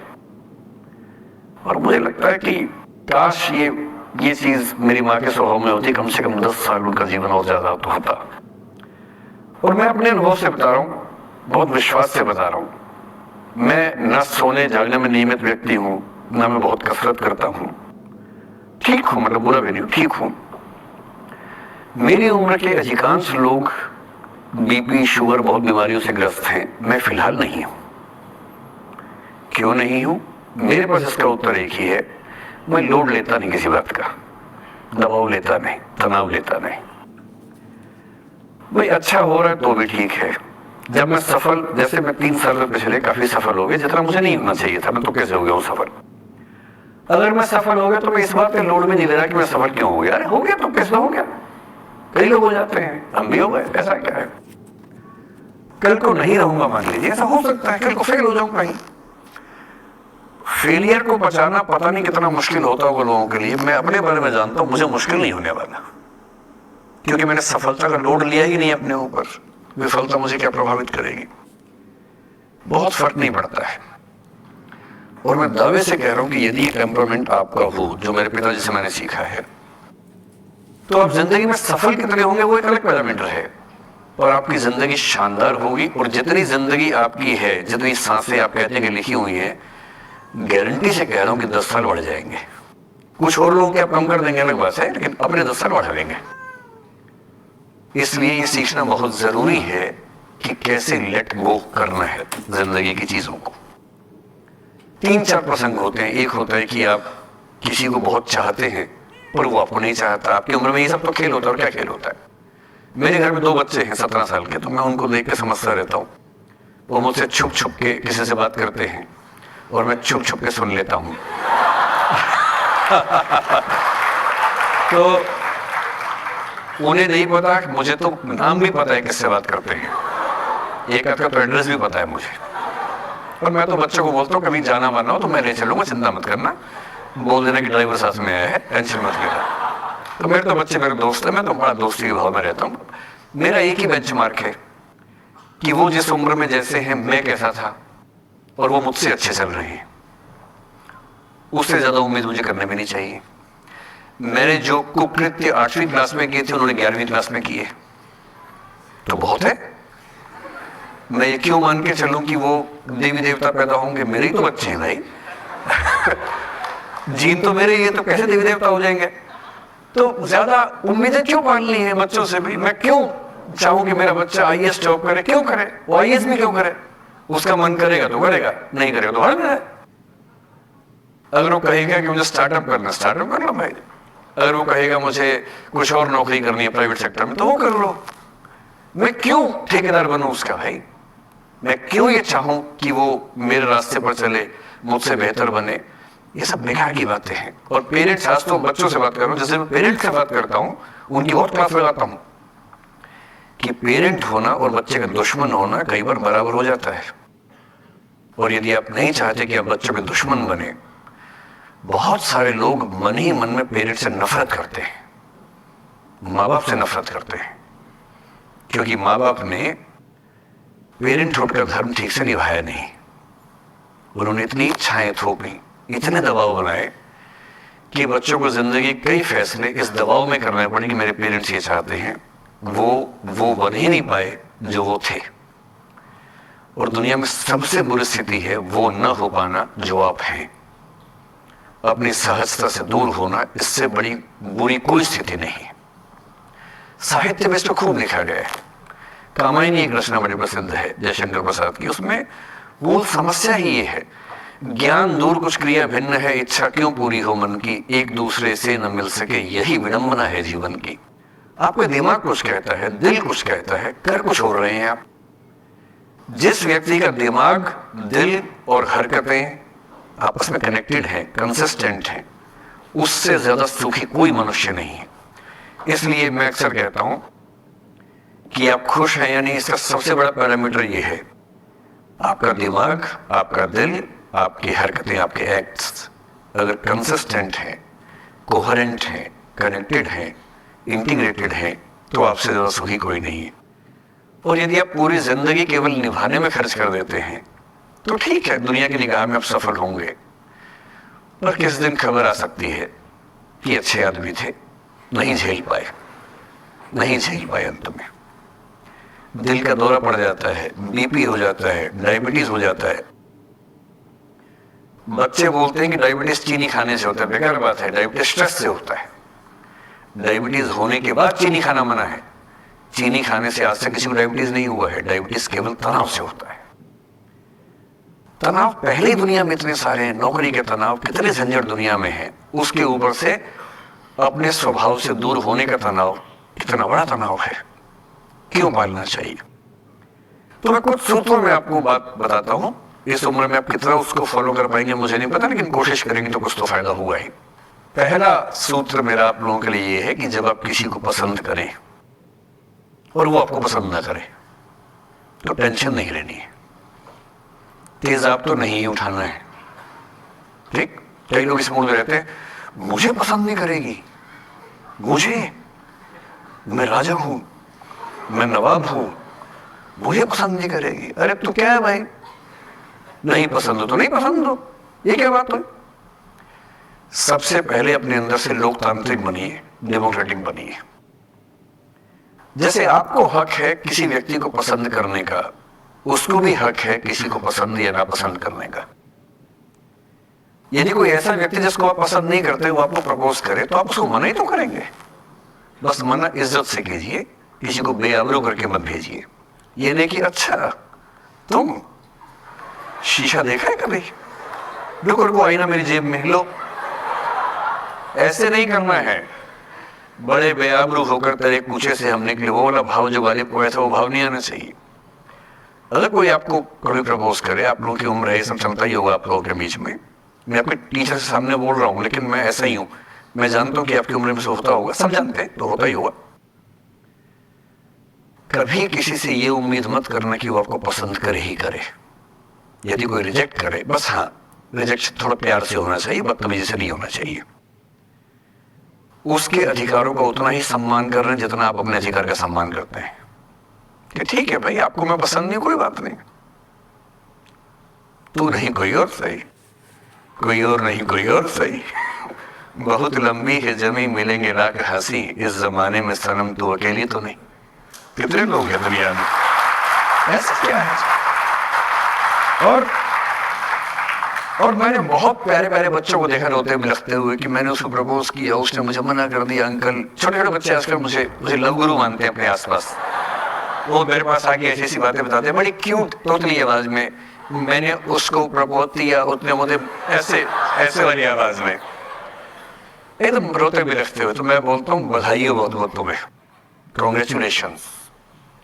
मैंने अपनी जिंदगी में ऐसे 50 मामले देखे और 50 में से कम 49 मामले में जब कहीं दिल नहीं लगा, बाद में उससे बेहतर ही व्यक्ति मिला। अगर कभी ऐसा हो ना, मन ही मन में बधाई देना अपने आप को कि बच गया। हाँ बोल देता तो फंस जाती, हाँ बोल देते तो मर जाता। और मन में भाव वही रखना है, तू नहीं कोई और सही बात है, स्ट्रेस नहीं लेना है।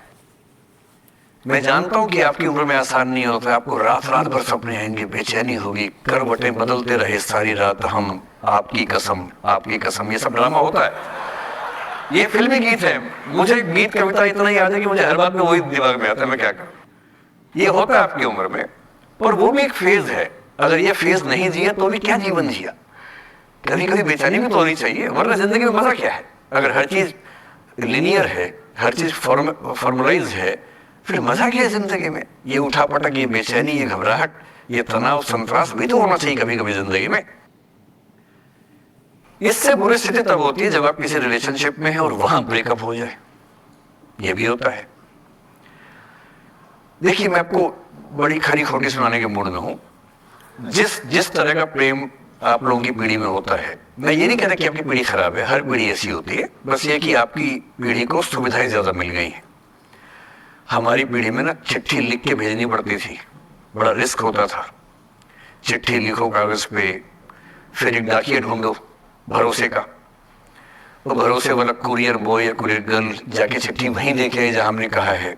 ये भी डाउट कहीं किसी और को दे के आ जाए, या कबूतर से बात करो, कबूतर जा जा जा, पहले प्यार की पहली चिट्ठी साजन को दिया। कबूतर का क्या भरोसा किसको दे के आ जाए। लेकिन कितना तनाव था उस जमाने में।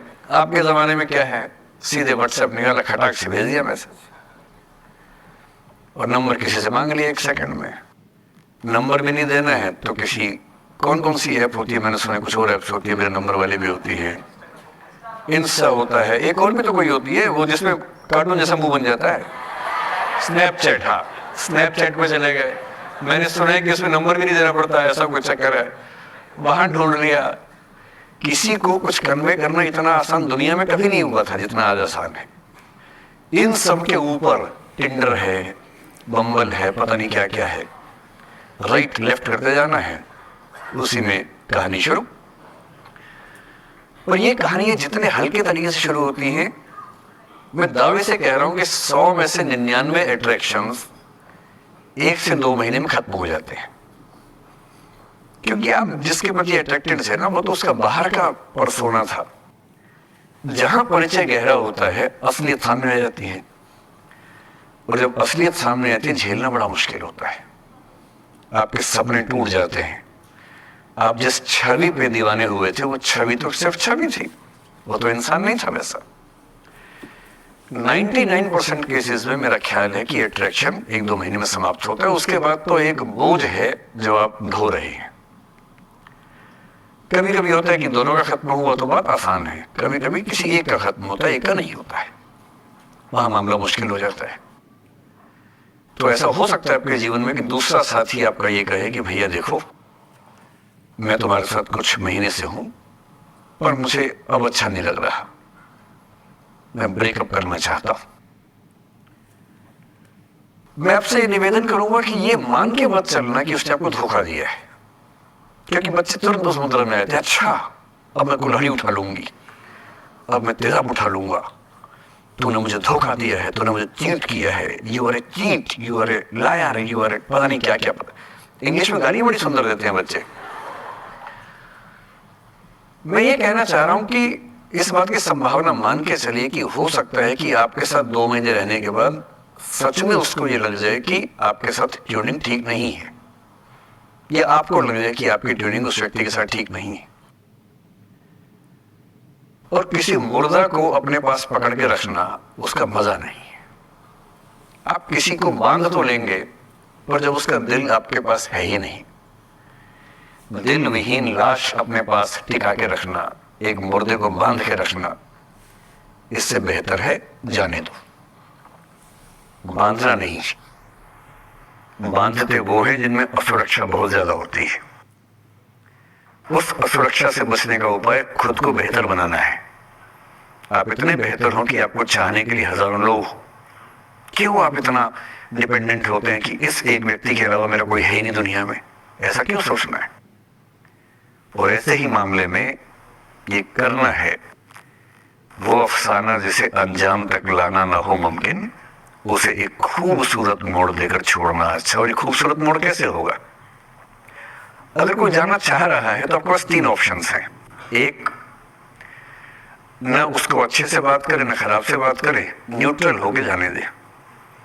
एक, उसको धमकी दे, बर्बाद कर दूंगा, छोड़ूंगा नहीं, तो निकल के देख घर से, तेरा एड्रेस पता करवा लूंगा, मेरे साथ 50 दोस्त हैं, मेरे सारे आवारा हैं, सारे बेरोजगार हैं, सारे कुंठित लोग हैं, सारे गुंडे मवाली हैं, उनका धंधा यही है, तेरे पीछे छोड़ दूंगा सबको। एक ये तरीका है।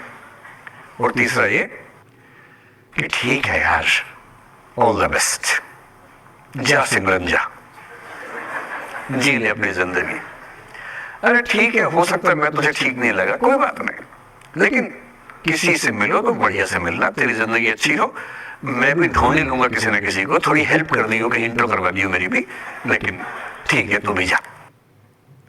ये होता है खूबसूरत मोड़ देकर छोड़ना। अच्छा, चिपकू नहीं बनना है किसी के पीछे, ना बोरा जाना है कि तुम जाओ, मैं तो दीवाना, स्थायी दीवाना हूं तुम्हारा।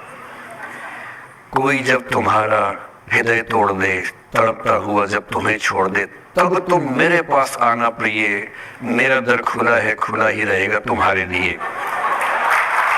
वाह। पहले के जमाने में बेरोजगारी का ये लक्षण था। हम जब छोटे थे ये गाने सुनते थे, हम नहीं सुन के बड़े हुए कि ऐसे ही करना पड़ता है शायद प्रेम में। तो हमारे स्कूल में लोगों ने इसका पैरोडी बनाई। जब कोई तुम्हारा सर फोड़ दे, तड़पता हुआ जब तुम्हें छोड़ दे, तब तुम मेरे पास आना प्रिय, ये क्लिनिक खुला है, खुला ही रहेगा तुम्हारे लिए, तो बस आ जाना।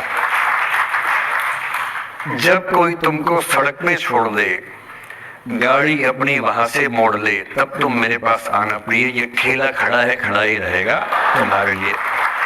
क्यों भाई, क्यों खड़े रहोगे, बेरोजगार हो क्या?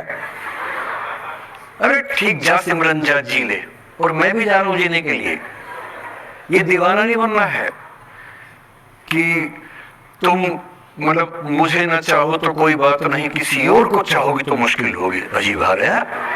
तुम ठेकेदार हो कि तेरा ठेका मेरे पास है, नहीं तो किसी के पास नहीं है। अजीब हाल है। अरे ठीक है भाई, उसकी जिंदगी है, जीने दो उसको। क्यों किसी की जिंदगी में इतना हावी होने का प्रयास करना है? जब आप नहीं चाहते कि आपकी जिंदगी में कोई हावी हो, आप क्यों किसी की जिंदगी में इतने हावी होंगे? और जब बहुत दर्द होना, हमेशा दूसरे के पर्सपेक्टिव से भी सोच के देखिए कि उसको ऐसा क्यों करना पड़ा। क्या पता कोई मजबूरी हो, कभी कभी होती है। मैं बुद्ध की मजबूरी सोच के परेशान होता हूँ कई बार, और फिर मैं सोचता हूँ कि काश यशोधरा जैसा व्यक्तित्व सबका होता। बुद्ध की रियल कहानी क्या है शायद किसी को नहीं पता। मैं जिस कहानी की बात कर रहा हूँ, मैथिली शरण गुप्त नाम के एक बड़े प्रसिद्ध कवि ने यशोधरा नाम की पुस्तक में वो कहानी लिखी है, भूमिका में जिक्र किया। बुद्ध बचपन से ही थोड़े से वैरागी किस्म के व्यक्ति थे। उनकी कुंडली देख के एक ज्योतिषी ने बताया भी था। माता पिता बहुत परेशान थे, शुद्धोदन उनके पिता का नाम था। माता पिता ने बहुत कोशिश की कि इस बच्चे का मन विरक्त न हो। अच्छा महल बनवाया, सारी सुविधाएं दी। जैसे बुद्ध थोड़े से किशोरावस्था में आए, उस समय की दुनिया की सबसे खूबसूरत महिला से, लड़की से, यशोधरा से उसे शादी करवा दी। यशोधरा के पिता ने काफी एग्जाम लिए बुद्ध जी के, वो सारे एग्जाम में पास हुए, तब जाकर शादी हुई। ऐसे नहीं हुई, शादी हुई। तो बुद्ध भी ठीक था, रमे रहे उस जीवन में। बेटा हुआ उनका राहुल। अब बुद्ध की विरक्ति का भाव बढ़ता जा रहा था। 29 साल की उम्र के आसपास ऐसा हुआ कि उन्होंने एक मृत व्यक्ति को देख लिया, एक बूढ़े को देखा, एक भिखारी को देखा, एक बीमार को देखा। व्यर्थ हो गए और उनका मन हुआ घर छोड़ दूं, ज्ञान की खोज में चला जाऊं। अब ज्ञान की खोज में जाए, उनको पता है कि भाई मेरी पत्नी भी है, मेरा बेटा भी है, राज्य भी है, कैसे छोड़ दूं? छोड़ना जरूरी है। अंदर की आवाज है कि छोड़ो, तुम इस चीज के लिए नहीं बने हो, तुम्हारा स्वधर्म कुछ और है। बाहर की जिम्मेदारी है कि छोड़ नहीं सकते। मैं अनुमान करता हूं कि बुद्ध ने शायद अपने पिताजी से कहा हो कभी कि पिताजी मैं बहुत परेशान हूं, छोड़ना चाहता हूं। तो पिता ने समझा बुझा के मना किया होगा कि बेटा शोभा नहीं देता, ऐसा मत करो। हो सकता है पत्नी से ही बात की हो, पत्नी ने भी कहा हो कि ये क्या बात हुई, हम सबका जीवन तुम पे टिका है, बच्चा अभी बिस्तर से भी नहीं उतरा है, अभी तो चलना भी नहीं शुरू किया है, तुम ऐसी बात कर रहे हो। इसका जिक्र नहीं मिलता इतिहास में कि ये बात हुई कि नहीं हुई। और एक दिन बुद्ध ने तय किया और वो आज ही रात को पत्नी और बेटे को सोता हुआ छोड़ के चले गए। इसको बौद्ध परंपरा में महाभिनिष्क्रमण कहते हैं, बुद्ध का अपने घर से निकल जाना। अब बुद्ध चले गए, लेकिन मैथिली शरण गुप्त यशोधरा के पर्सपेक्टिव से बुद्ध को देख रहे हैं। यशोधरा बहुत परेशान है, भाई पति चला गया है, बच्चे का पिता चला गया, मजाक छोड़ना है। राजा परेशान है कि उनका उत्तराधिकारी चला गया है। यशोधरा इतनी परेशान है, बहुत लंबे समय तक छंद आते रहते हैं कि वो कितनी बेचैन है, कितनी परेशान है। लेकिन यशोधरा की सबसे बड़ी परेशानी इस बात से नहीं कि बुद्ध चले गए, इस बात से है कि बिना बताए चले गए, भरोसा नहीं किया। और वो अपनी सहेली से कहती है, सिद्धि हेतु स्वामी गए, यह गौरव की बात, मुझे गर्व है कि मेरा पति इतने महान काम के लिए गया है। सिद्धि हेतु स्वामी गए, यह गौरव की बात, पर चोरी चोरी गए, यही बड़ा व्याघात। सखी सखी वो मुझसे कहकर जाते, कह तो क्या वो मुझको अपनी पथ बाधा ही पाते, क्या मैं रास्ता रोकती उनका। उसके मन में ये मलाल है कि बिना बताए चले गए। वो इस भाव को लेट गो नहीं कर पा रही है, परेशान है। फिर बुद्ध को ज्ञान मिला 6 साल की तपस्या के बाद, बोधगया में बोधि वृक्ष के नीचे ज्ञान मिला, बात फैल गई। जो 5 शिष्य बुद्ध को छोड़ के भाग गए थे उनके बुरे वक्त में, उन्हीं 5 को बुद्ध ने सबसे पहले ज्ञान दिया सारनाथ में, जिसको धर्म चक्र प्रवर्तन कहते हैं। बुद्ध की ख्याति बढ़ने लगी। शुद्धोधन ने बुद्ध के पास, अपने बेटे के पास कई लोगों को भेजा ये कहने के लिए कि भाई यहां भी तो आओ, हमसे भी तो मिलो। बुद्ध का ऐसा प्रताप था कि जो उनके पास जाता वो बुद्धम शरणम गच्छामि हो जाता, वापस ही नहीं आता। तो फिर शुद्धोधन ने बुद्ध के बचपन के दोस्त को ये कह के भेजा, भैया मैं जानता हूं तुम वापस नहीं आओगे, पर प्रभावित होने से पहले बोल देना कि पापा याद कर रहे थे। तो वो गया, उससे वायदा निभाया, हो तो गया, बुद्ध के संग में निश्चित हो गया, पर वायदा निभा दिया। तो बुद्ध ने कहा जरूर जाऊंगा, पिताजी की आज्ञा तो जाऊंगा ही जाऊंगा। बुद्ध पहुंचे अपने कपिल वस्तु, जो अपना इलाका था वहां पहुंचे। पूरे कपिल वस्तु में, नेपाल सिद्धार्थ नगर से नेपाल जाएंगे तो नेपाल बॉर्डर में कपिल वस्तु है, मैं देखने गया था वो जगह जहां बुद्ध पैदा हुए थे, बड़ा सुंदर स्थान है, आप भी जाकर देखें कभी। तो बुद्ध पहुंचे रात को, एक धर्मशाला में रुके। अब वहां हल्ला मच गया कि राजा का बेटा धर्मशाला में। बुद्ध ने कहा भाई मैं देखो राजा का बेटा बन के नहीं आया हूं, मैं बुद्ध बन के आया हूं। सुबह उठ के भिक्षा मांगने लग गए उस इलाके में, अपने पिता के राज्य में। पिता ने सिर पीट लिया कि भाई क्या कर रहे हैं। फिर बुद्ध ने सूचना भेजवाई कि मैं बुद्ध हूं, बेटा हूं संयोग से, ठीक है मैं आ रहा हूं मिलने के लिए, पर मैं बुद्ध होके आया हूं, मेरी चर्या है, नियम है, मैं भिक्षा से ही जीवन जीता हूं अपना। ठीक है, पिताजी ने कहा कोई बात नहीं। फिर बुद्ध गए पिता से मिलने, पिता से मिले, सबसे मिले, भरी सभा में। लेकिन यशोधरा नहीं आई मिलने के लिए, लेट गो नहीं कर पा रहे थे। उसके मन में दर्द था, छुप के क्यों गया, बता के जाता। बुद्ध ने पूछा पिता से कि यशोधरा कहाँ है, तो बोले कि वो कह रही है कि अगर बुद्ध मिलना चाहेंगे तो खुद ही मिलने आएंगे मुझसे, मैं क्यों जाऊंगी भाई, आत्मसम्मान भी तो कोई चीज है, मैं क्यों मिलने जाऊंगी। तो बुद्ध मिलने गए। सोचिए कमरे में यशोधरा बैठी है, राहुल साथ में। अब राहुल थोड़ा सा बड़ा हो गया है, 6-7 साल का है।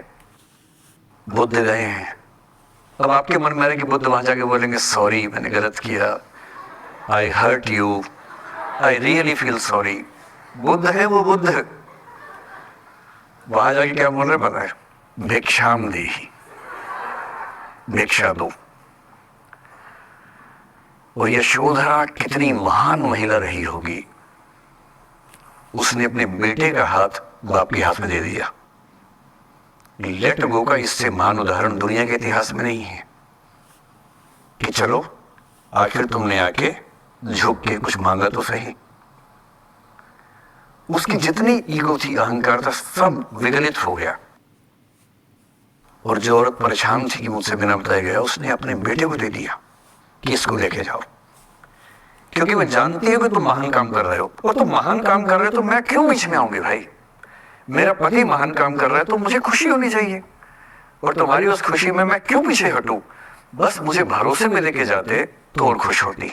ऐसी दूसरी कहानी राधा जी की है। राधा जी आप जानते हैं कृष्ण उनसे बहुत प्रेम करते थे, वो कृष्ण से प्रेम करते थे, उनका विवाह नहीं हो पाया, अलग बात है। लेकिन हमारी परंपरा में प्रेम का जो पराकाष्ठा है ना, प्रेम का चरम, वो तो कृष्ण राधा का है। पर राधा कृष्ण का प्रेम एक खास किस्म का प्रेम है, जहां विवाह के बंधन के न होने पर भी प्रेम का चरम रूप होता है। राम और सीता का प्रेम गार्हस्थ्यिक प्रेम का चरम रूप है कि पति पत्नी का प्रेम कितना शानदार हो सकता है। वो देखना हो तो राम सीता का प्रेम देखिए, विशेष रूप से तुलसीदास जी के यहाँ देखिए। और वैसे जो प्रेम होता है वो देखना हो तो राधा कृष्ण का प्रेम देखिए। और इंटरेस्टिंग है, ये सारे जो हमारे धर्म के चरित्र हैं ये समय के साथ चेंज होते गए हैं। राम बदले हैं, कृष्ण बदले हैं, राधा बदली हैं, सब बदले हैं। एक कवि थे सूरदास, भक्ति काल में 16th सेंचुरी, आप मोटा मोटा ध्यान में रखिए। कृष्ण को, आपने वो कहानी सुनी होगी, कृष्ण तो अपने घर में थे, कंस को मारने के लिए वो पैदा हुए थे। कंस को पता लगा तो कंस ने अपने एक सहयोगी अक्रूर, जो कि श्वफल्क के पुत्र थे, उनसे कहा कि जाओ और कृष्ण को लेके आओ, यही मारेंगे। उसको पता नहीं था क्या होगा बाद में। आदमी कॉन्फिडेंस में ऐसी गलती करता ही है, तो वो सुपर कॉन्फिडेंट था, बुलवाया कृष्ण को। कृष्ण तो इसी काम के लिए आए थे, समझ गए कि बुलावा आ गया है, अब इसे काम निपटाना है, चलते हैं। राधा और गोपियां कृष्ण के बिना रह नहीं सकते थी। सुपर इमोशनल विमेन, ऐसा मानते हैं कि वो महिलाएं, राधा तो छोटी थी, बाकी महिलाएं गोपियां उनसे काफी बड़ी उम्र की थी, इतनी इमोशनल थी कृष्ण को लेकर कि कृष्ण के बिना वो सोच नहीं सकते थे कैसे रहेंगे। पर वो जिस काम के लिए आए थे धरती पर वो तो करना ही था। तो अक्रूर आए, अक्रूर ने बताया कि ऐसे ऐसे आया हूं, ले जाना है। तो कृष्ण और बलराम चले गए। इधर कृष्ण गए, उधर गोपियों का रो के हाल बुरा, राधा का हाल बुरा। ऐसी दीवानगी आजकल की फिल्मों में आप सोच नहीं सकते, ऐसी दीवानगी थी उस जमाने में उनके बीच में। और जब आदमी का प्रेम हाथ से निकलता तो वो बेचारा कितना कमजोर हो जाता है। राधा जी की हालत सोचिए। सूरदास कह रहे हैं, अति मलिन वृष भानु कुमारी, हरि श्रम जलु अंतर तन भीजे, ता लालच न धुआवती साड़ी। कि वृष भानु की कुमारी, वृष भानु मतलब राधा के पिता, वृष भानु की बेटी राधा इतनी कमजोर हो गई है, इतनी मलिन हो गई है। हरि श्रम जलु अंतर तन भीजे, कृष्ण के पसीने की कुछ बूंदें उसके ऊपर गिर गई थी, उसकी साड़ी में लगी हुई है। ता लालच न धुआवती साड़ी, इस लालच से साड़ी धुलवा नहीं रही है। और जब से कृष्ण गए हैं कपड़े तक नहीं बदलना चाह रही है कि इस कपड़े में मेरे प्रिय की याद है।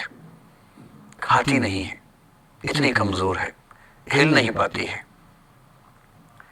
एक और कवि हुए, वो तो इतने आगे बढ़ गए, बिहारी नाम के कवि थे, उनकी नायिका तो लगता है कि घड़ी का पेंडुलम है। सांस लेती है तो 4-5 कदम 6-7 कदम पीछे चली जाती है, सांस छोड़ती है तो आगे आ जाती है। सांस की हवा से ऐसा हो रहा है। इत आवत चली जात उत चली 6-7 अखात, चढ़ी हिंडोरे सी रही लगी उसासनी साथ। कि इधर आती है उधर जाती है, 6-7 हाथ इधर 6-7 हाथ उधर, सांस लेती है तो यहाँ, छोड़ती है तो वहां, जैसे झूला झूल रही हो। पर ये रीतिकाल के कवि हैं, उनका अलग टेस्ट है, हम सूरदास पे बात कर रहे हैं। राजा इतनी परेशान है। अरे जब आदमी परेशान होता है ना, जब उसका ब्रेकअप टाइप का होता है कि कोई गया है वापस ही नहीं आ रहा, कृष्ण ने कहा था कि बस जा रहा हूं, काम निपटा के आता हूं। उनके मन में था क्या काम निपटाना है, काम निपटा भी दिया। अब कंस के बाद सवाल है कि मथुरा का साम्राज्य कौन संभाले। उसको एक स्ट्रक्चर बनाने के लिए कृष्ण को लगा कि मुझे यहाँ रह के सिस्टम को ठीक करना चाहिए, उसके बाद लौटना चाहिए। तो वो रुक गए वहां पर, राज्य का काम भी तो करना ही था। पर प्रेमी व्यक्ति को सब समझ नहीं आता, उसको लगता है कि नहीं मेरे पास आओ, बस बाकी सब बेकार की बातें हैं, मेरे पास आओ। कृष्ण आ नहीं रहे। यमुना के इधर कृष्ण है, यमुना के इधर गोपियां हैं, पर आत्मसम्मान में तो है। एक आलोचक ने कहा कि नाव में बैठ के चली जाती। आत्मसम्मान होता है प्रेम में कि मैं क्यों जाऊं, बिना बताए क्यों चले गए, बता के जाते। तो राजा वेट करिए, राजा के मन में क्या आ रहा है, उनको लग रहा है कि ऐसा तो नहीं कि मैंने ही कुछ गलती कर दी हो। जब कोई व्यक्ति दूर चला जाता है ना, बाकी लोग सोचते हैं कि कहीं मुझसे तो गलती नहीं हो गई। और राधा अपनी एक सहेली से बोल रही, गोपी से, मेरे मन इतनी सूल रही, एक दिवस मेरे गृह आए मैं ही मस्ती दही, देखी तिन्हें हों मान कियो सो हरि गुस्सा गही। पगला सी गई है, बोरा सी गई है। सहेली से क्या बोल रही है, हे सहेली, मुझे पता है क्या लग रहा है, मुझे लगता है कि मुझसे ही गलती हुई है। उसने पूछा क्या गलती हुई है? कह रही है कि एक दिन क्या हुआ, कृष्ण भगवान मेरे पास आए थे, मैं उस समय दही मथ रही थी। वो ग्वाला जीवन है ना वहां पर, तो वो गोपालक जीवन का काव्य है पूरा। अब वो मुझसे बात करने आए और मैंने उनसे ठीक से बात नहीं की, मैंने मान किया। मान करना मतलब जिसको आपकी भाषा बोलते हैं भाव खाना। मैंने उनसे ठीक से बात नहीं की, मुझे लगता वो नाराज हो गए, इसी नाराजगी से लौट नहीं रहे। मेरे मन इतनी स्थूल रही, मेरे मन में कांटा चुभ रहा है। एक दिवस मेरे घर आए, अब समझ में आएगा, एक दिवस मेरे घर आए, मैं ही मथती दही, देखी तिन्हें, हाँ मतलब मैं मान की योग, मैंने अहंकार दिखाया, सो हरी गुस्सा गही, गुस्सा आ गया उनको इस बात से। सूरदास की राधा मुक्त नहीं हो पा रही, लेट गो नहीं कर पा रही, वो जी नहीं सकती कृष्ण के बिना। पर फिर देखिए 300 साल बाद क्या हुआ। 300 साल बाद कमाल हुआ। 20वीं शताब्दी की शुरुआत में एक और कवि हुए, उनका नाम था अयोध्या सिंह उपाध्याय हरिऔध। हरिऔध के नाम से प्रसिद्ध है। उन्होंने एक पुस्तक लिखी, प्रिय प्रवास। प्रिय प्रवास का मतलब प्रिय प्रवास पे चला गया है, कृष्ण चले गए हैं मथुरा, अब राधा कैसे जिएगी। 20th सेंचुरी की शुरुआत में फ्रीडम स्ट्रगल शुरू हो चुका है। महिलाएं अभी तक स्वाधीनता आंदोलन का हिस्सा नहीं बनी है, पर अब वो समय आ रहा है कि बनने वाली है। और हरिऔध की राधा ने कमाल कर दिया है। गोपियां पूछती हैं, कृष्ण नहीं आ रहे, अब क्या करोगी? ये राधा जी क्या बोल रही हैं? प्यारे जीवें जगहित करें, गेह चाहे ना आवे। मेरे प्रिय खूब जिए, समाज का कल्याण करें, घर बेशक ना आए, कोई दिक्कत नहीं है, मैं चाहती हूं कि समाज का भला होना चाहिए। ये वो बिंदु है जहां राधा यशोधरा बन जाती है, मैथिली संगम की यशोधरा। और जो मैं आपको समझाना चाह रहा हूं उस एग्जाम्पल से वो ये कि हो सकता है कि जिससे आप नाराज हो वो किसी बड़े काम की खोज में हो, वो किसी महानता के रास्ते पर हो। और यदि आपके जीवन में कोई व्यक्ति ऐसा है जो किसी महानता के रास्ते पे है, तो उसके रास्ते को रोकना अपने क्षुद्र हितों के लिए बहुत छोटापन है। और ऐसे मामले में एक ही बात हमें सोचनी है कि वो जिस काम के लिए बना है उसे करने दो। अपने स्वार्थ के लिए किसी को बांध के रखना, किसी को लाश बना के रखना, इसका क्या मतलब है? जाने दो, ऐसा क्या है, उससे बढ़िया होगा। एक स्थिति हम में से कई लोगों की आती है कि हम टॉक्सिक रिलेशनशिप में होते हैं और छोड़ नहीं सकते। ऐसे बहुत सारे पति पत्नी होते हैं। मैं अक्सर बच्चों से एक बात पूछता हूं कि आप में से कितने बच्चे वैसा ही वैवाहिक जीवन चाहते हैं जो आपके माता पिता का है? मैं आपसे पूछूंगा नहीं, आप चिंता मत कीजिए, लेकिन जब जब मैंने पूछा है, मुश्किल से 1 या 2% ने हाथ खड़ा किया है। 97-98% लोग मानते कि वैसा तो नहीं चाहिए, उससे कुछ अलग चाहिए। क्योंकि हम सब जानते हैं कि हमारे माता पिता भी, हमारे समाज के बाकी लोग भी बहुत समझौते करते हैं ताकि बच्चे अच्छा जीवन जी सके। आप भी करेंगे समझौते, सबको करने पड़ते हैं। यह है कि आप समझौते शायद उतना नहीं करेंगे जितने आपके माँ बाप ने किए होंगे, उनके माँ बाप ने और ज्यादा किए होंगे। हर पीढ़ी कम समझौते करती है, ये समाज के विकास का एक तरीका होता है। पर ऐसा होता है कि आप एक ऐसे रिश्ते में आप छोड़ भी नहीं सकते, जी नहीं पा रहे, छोड़ सकते नहीं, क्योंकि आप तो छोड़ देंगे, आपके चक्कर में कईयों की जिंदगी दांव पे लग जाएगी। कैसे छोड़ दें? 3 छोटे छोटे बच्चे हैं, नौकरी है नहीं, वो माँ अपने पति से रोज प्रताड़ना झेलती है, बुरी बातें सुनती है, उसके पास कोई सिक्योरिटी नहीं है, वो बच्चों को नहीं छोड़ सकती, बच्चों को लेके कहां जाएगी, क्या करे? टॉक्सिक रिश्ता है। तो ऐसे में या तो आप रिश्ता छोड़ते हैं कि हर किसी से संभव नहीं होता, पर यदि वो संभव नहीं है तो रिश्ते में रहते हुए चिंताएं छोड़ दीजिए, अपेक्षाएं छोड़ दीजिए। भाई तेरी अपनी जिंदगी, मेरी अपनी जिंदगी, एक घर में रहेंगे और रोज युद्ध नहीं करेंगे, बीपी नहीं बढ़ाएंगे, शुगर नहीं बढ़ाएंगे, तनाव नहीं बढ़ाएंगे। तुम्हारा अपना स्पेस, मेरा अपना स्पेस, ठीक एक छत के नीचे है, काम चला लेंगे, किसी और को नहीं बताएंगे, दुनिया के सामने अच्छी अच्छी फोटो खिंचवाते रहेंगे स्माइल कर करके चेहरा, पर कम से कम बच्चे सफर ना करें, परिवार सफर ना करे, जी लेंगे, झेल लेंगे। और ऐसे माहौल में साहिर ने जो कहा था ना, उसी कविता की कुछ पंक्तियां बड़ी महत्वपूर्ण है कि बर्बादियों का सोग मनाना फिजूल था, कि बर्बादियां है जीवन में, पर ठीक है कितना दुख मनाएंगे, अब है तो है, क्या कर सकते हैं। बर्बादियों का सोग मनाना फिजूल था, बर्बादियों का जश्न मनाता चला गया। और फिर अंत में इतनी सुंदर बात कहते हैं, गम और खुशी में फर्क न महसूस हो जहां, मैं दिल को उस मुकाम पे लाता चला गया। कि ठीक है, जैसे जिंदगी है उसको वैसे जिएंगे, अपेक्षाएं नहीं पालेंगे, ना तुम उम्मीद करना, और हम किसी तरह से मैनेज करके जिंदगी गुजार लेंगे। ये है अंतिम जो आपके जीवन में समस्या हो सकती है, करियर को लेके हो सकती है, कि आपने कुछ करियर दिमाग में रखा हुआ है, ठान लिया है कि आईएएस बनना है या कुछ बनना है। आप कुछ भी ठान लें, सिर्फ आपके हाथ में नहीं होता है, सफलता या असफलताएं जीवन में रहती हैं। 10-11 लाख लोग आईएएस का फॉर्म भरते हैं, 5 लाख आईएएस का एग्जाम देते हैं, 1000 का सिलेक्शन होता है। हर एग्जाम में घुमा फिरा की यही स्थितियां होती हैं। पॉलिटिक्स में, स्पोर्ट्स में, बिजनेस में, हर जगह कंपटीशन इतना है। सफल होने की जितनी संभावना है, उससे कई गुना संभावना विफल होने की हर क्षेत्र में है। सफल नहीं हो पाए तो क्या करेंगे। और मैंने ऐसे लोगों को देखा है कि आईएएस नहीं बन पाए 20 साल पहले, और 20 साल से रोज घुट रहे हैं कि आईएएस नहीं बन पाए। रात दिन यही ख्याल होता है कि आईएएस नहीं बन पाए, या पीसीएस नहीं बन पाए, या कुछ खास सोचा था जो नहीं कर पाए। तो मैं आप लोगों से निवेदन करूंगा कि यदि आपकी आर्थिक पृष्ठभूमि ऐसी नहीं है कि जो बहुत मजबूत हो, तो हमेशा एक बैकअप ऑप्शन जिंदगी में लेके चलिए। किसी करियर को दिमाग पे इतना हावी मत होने दीजिए कि वो नहीं मिलेगा तो कुछ नहीं होगा। आप उस दौर के व्यक्ति हैं जहां इतने ऑप्शंस दुनिया में हैं जितने कभी नहीं थे, इतने ऑप्शंस हैं।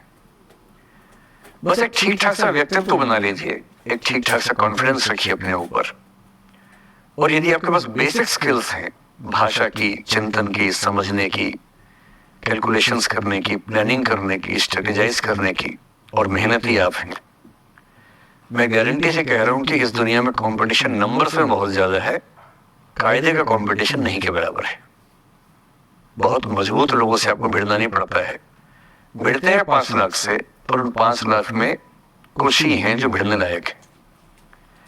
इतना कॉन्फिडेंस रखिए, जैसे कहते हैं ना कि हम भी दरिया है, हमें अपना हुनर मालूम है, जिस तरफ भी चल पड़ेंगे रास्ता हो जाएगा।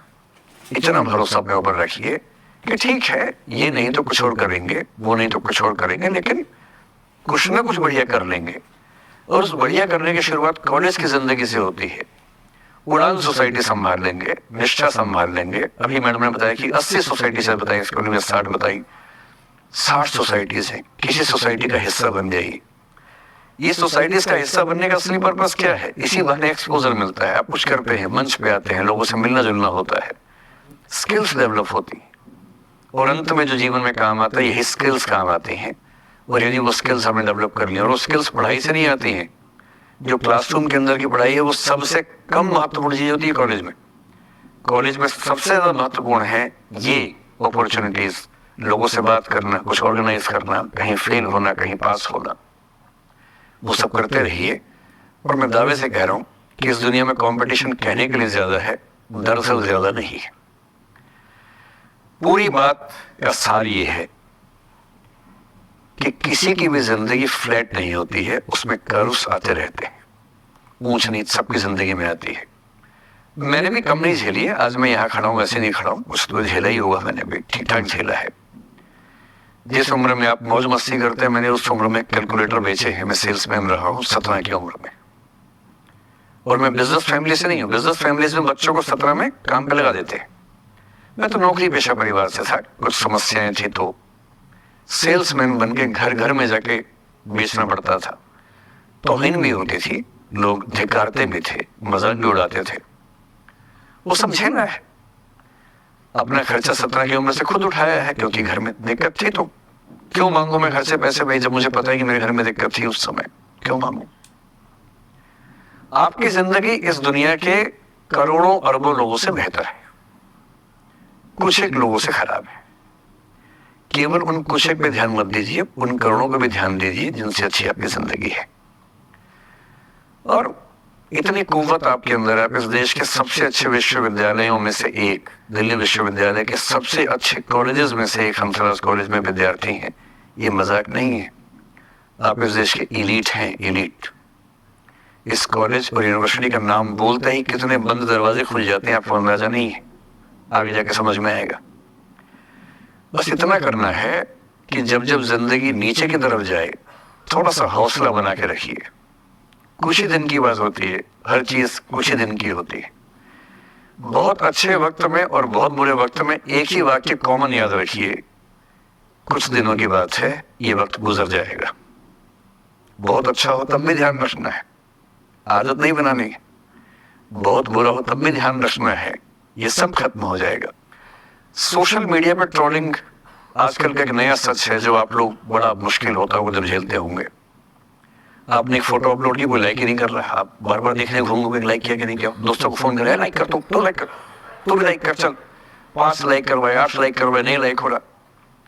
फिर आपने कुछ ऐसा बोला, किसी ने उसकी छोटी सी क्लिप काट के चला दी और आप अचानक सबकी नजरों में किरकिरी बन गए।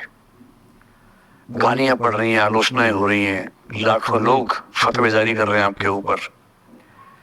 इतनी बेचैनी होती है इस दौर में। पहले के दौर में ये नहीं था, आपने कहीं कुछ बोला खत्म हो गई बात। अब किसने रिकॉर्ड कर ली, सोशल मीडिया पे आ गई, खत्म ही नहीं हो रहा। राइट टू बी फॉरगॉटन हमारे देश में है नहीं, और प्रैक्टिकली संभव भी नहीं है। कैसे आप उसको अप्लाई करेंगे? आप कभी ना कभी कुछ ऐसा बोलेंगे, या तो गलत बोलेंगे या उसमें से कोई क्लिप कोई काटेगा, इतनी गालियां पड़ेंगी और पहली बार जीना मुश्किल हो जाता है। मैंने आज से 7-8 साल पहले 1.5 साल तक एंजाइटी की दवाइयां खाई हैं, जबकि मैं बहुत ही मस्त वाला किस्म का आदमी हूं, मैंने खाई हैं।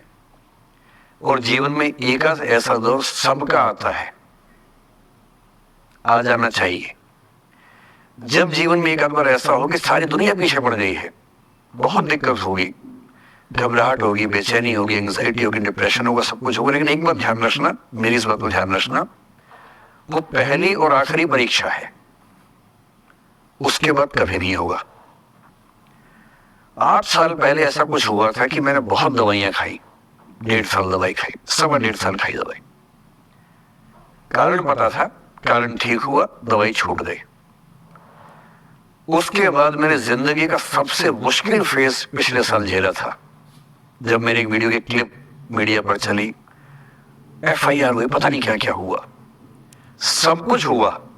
और मैं आपके सामने बहुत ईमानदारी से कह रहा हूं, मुझे तनाव नहीं हुआ, डिप्रेशन नहीं हुआ, एंजाइटी नहीं हुई, क्योंकि मैं पहले झेल चुका था। अब पिछले 7 दिन से मेरी 5 साल पहले की क्लिप चला रही है वीडियो आजकल। 2019 के इलेक्शन से पहले जनवरी में मैं क्लास लेते हुए कह रहा हूं कि अब इलेक्शन का टाइम आ गया, अब मंदिर का तमाशा शुरू हो जाएगा और ये पॉलिटिक्स के मामले हैं, सब बेकार की बातें। उस समय ना सुप्रीम कोर्ट का जजमेंट आया था, ना कुछ और ऊपर था।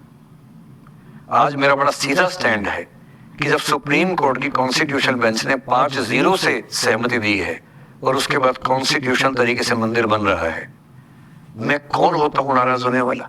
मुझे क्यों खुश नहीं होना चाहिए? दुनिया में हर धर्म के ईश्वरों के नाम पर मंदिर है, उनके जन्म स्थान पर मंदिर है, मेरे धर्म में क्यों नहीं होना चाहिए? मुझे क्यों परेशान होना चाहिए? और कुछ लोग पिछले 7 दिन से 5 साल पहले की क्लिप चला रहे हैं। मेरी टीम परेशान है, मैं परेशान नहीं हूं। मुझे भेजते हैं कि सर ऐसे हो गया, सर इतने वीडियो चल रहे हैं। मैं सुनता हूं पर तनाव नहीं होता है, क्योंकि मुझे पता है कि किसी दिन किसी मंच पर हो, जैसे आज मैंने बात बोल दी कहीं और बोल दूंगा, बात खत्म हो गई। कितना लोड लेंगे? और आप लोड लेते रहेंगे तो दुनिया देती रहेगी। दुनिया के पास बहुत है देने के लिए, वो हमेशा देते रहेंगे। खुद को ऐसा फूल प्रूफ बना लीजिए, शील्ड बना लीजिए अपने आसपास कि तनाव आता है फिसल के निकल जाता है। और अगर आप तनाव झेलने के लिए समर्थ हो जाते हैं, लेट गो कर देते हैं, मैं दावे से कह रहा हूं सफल कितने होंगे मुझे नहीं पता, जिंदगी आपकी शानदार होगी, ये मैं गारंटी दे रहा हूं। और जब जब बुरा अनुभव हो, जब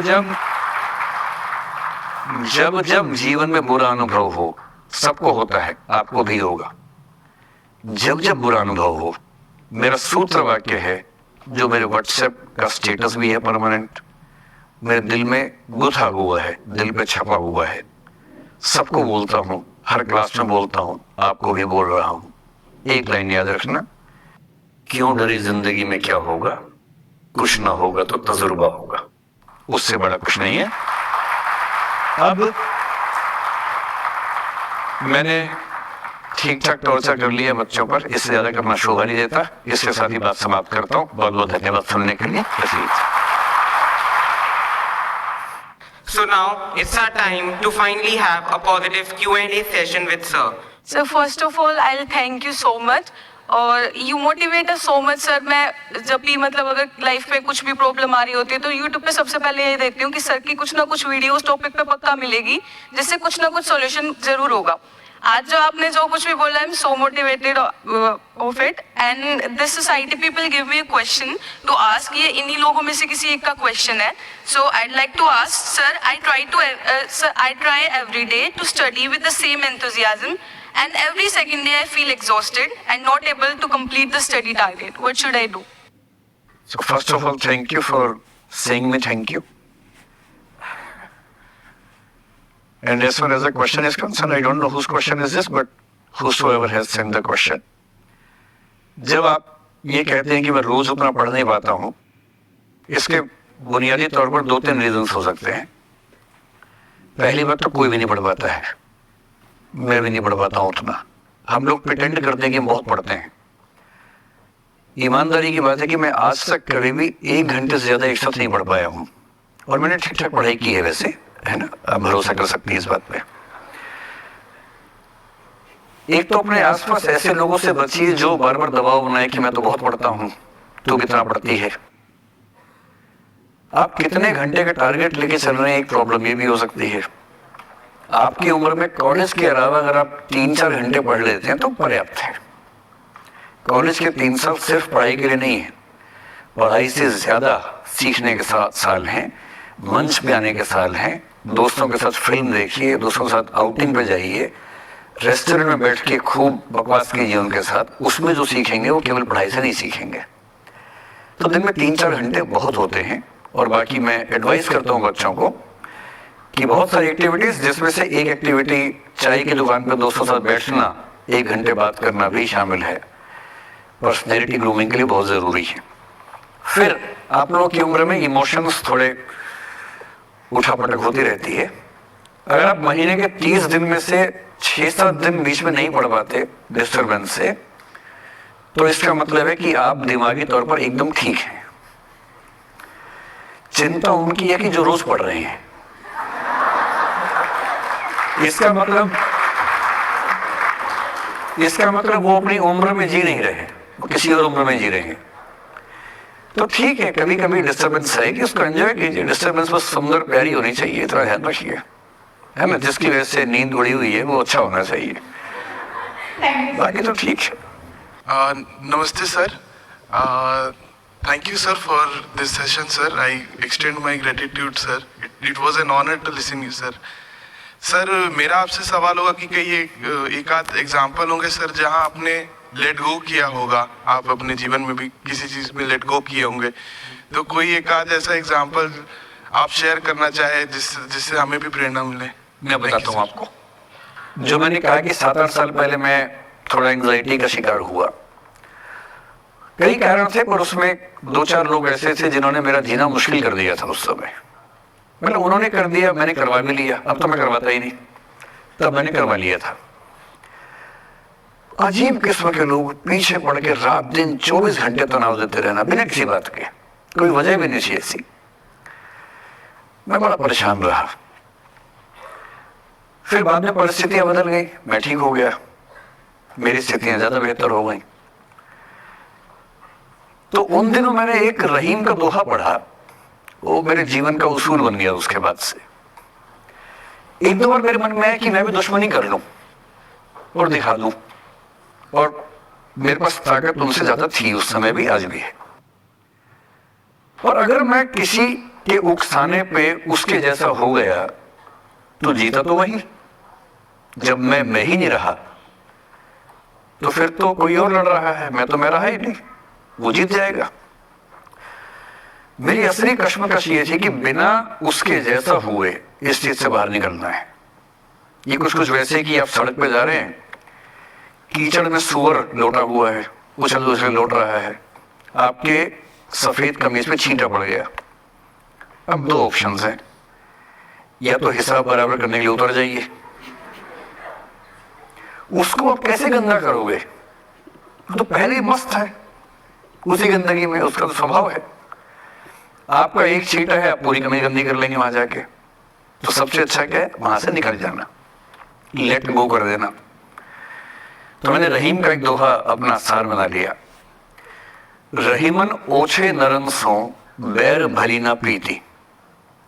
रहीमन ओछे किस्म के लोगों से ना बैर अच्छा है ना प्यार अच्छा है। काटे चाटे श्वान के दुह भांति विपरीति, कुत्ता काटे तो दिक्कत, कुत्ता चाटे तो दिक्कत। तो मेरा उसूल क्या है, इस तरह के लोगों से ना दोस्ती ना दुश्मनी, ना दिल में ग्रजेस रखने हैं कि हिसाब बराबर कर दूंगा, हरा दूंगा, रखना ही नहीं। और मेरी ठीक ठाक दोस्ती तो क्या होगी, मतलब जब हम मिलते हैं बड़े प्यार से मिलते हैं, मुझे दिक्कत है ही नहीं, नाराजगी भी नहीं है। मुझे लगता है कि वो अपना धर्म निभा रहा था, मैं अपना निभा रहा हूं।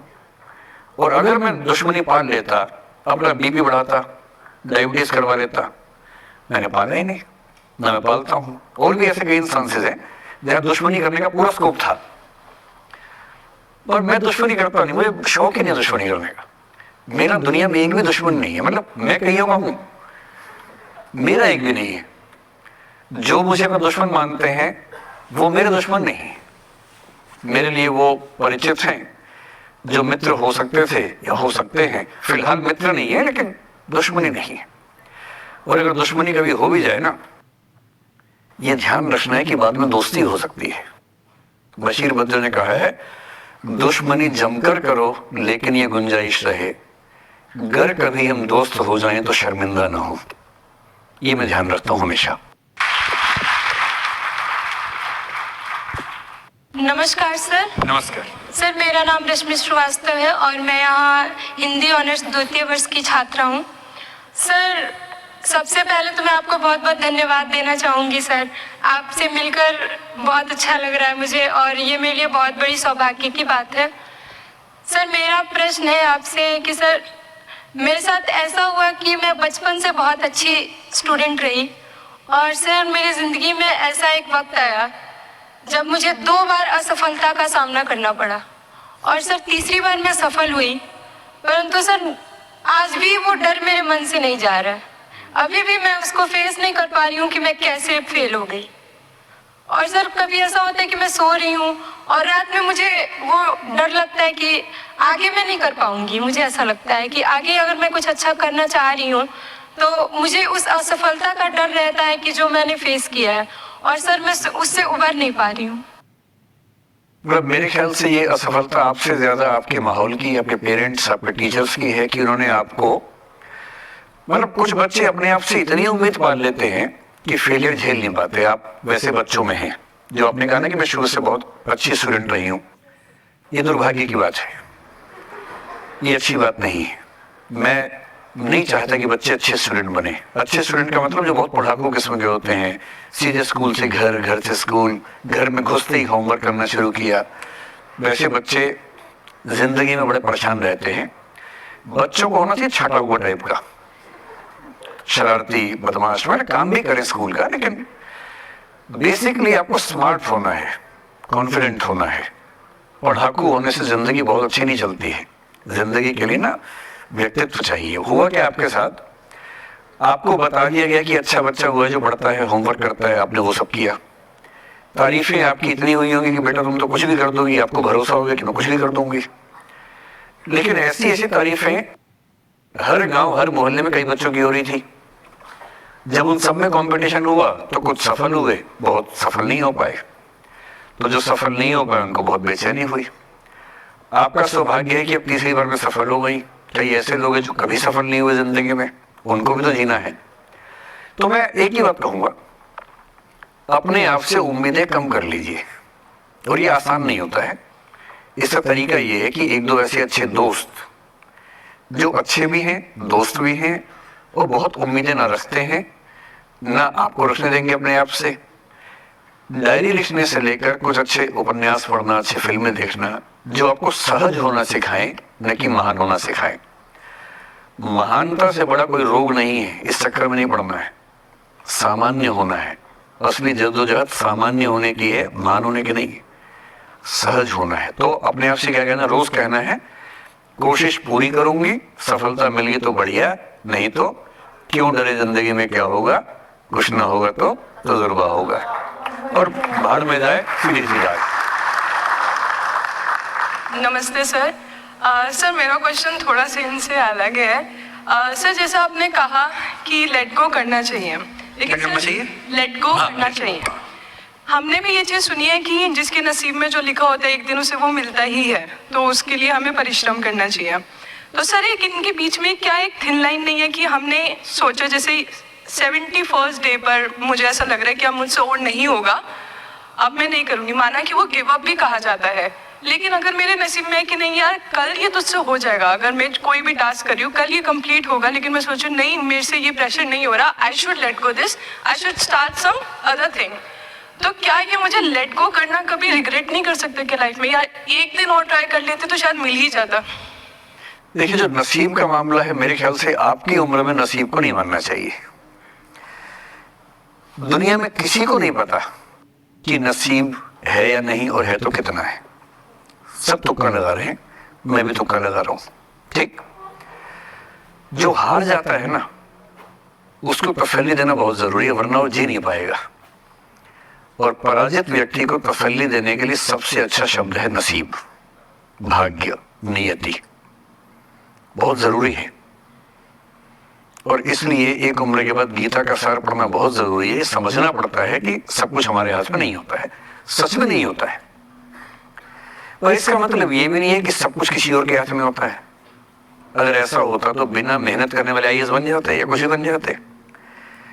ये हो सकता है कि आईएएस बनने के एग्जाम में 10 ने मेहनत की, उनमें से 8 का हुआ, 2 का नहीं हुआ। पर ये नहीं हो सकता कि एक आदमी ने मेहनत नहीं की तो उसका आईएएस हो गया। बिना मेहनत के तो नसीब भी नहीं मिलने वाला है। इसलिए ये मान लीजिए कि कुछ ना कुछ चीजें हमारे कंट्रोल में नहीं है, लेकिन जितना कंट्रोल में है उस पर पूरी ताकत लगाएंगे, पूरा डिसिप्लिन रखेंगे, तो हम अपनी किस्मत सबसे अच्छी लिख पाएंगे। सबसे अच्छी मतलब बाकियों से नहीं, मेरी जितनी अच्छी हो सकती है उतनी अच्छी लिख पाएंगे। और इसलिए अगर आपको लगे कि मैं नहीं कर पाऊंगी कोई काम, तो उसको गिव अप ही कहते हैं।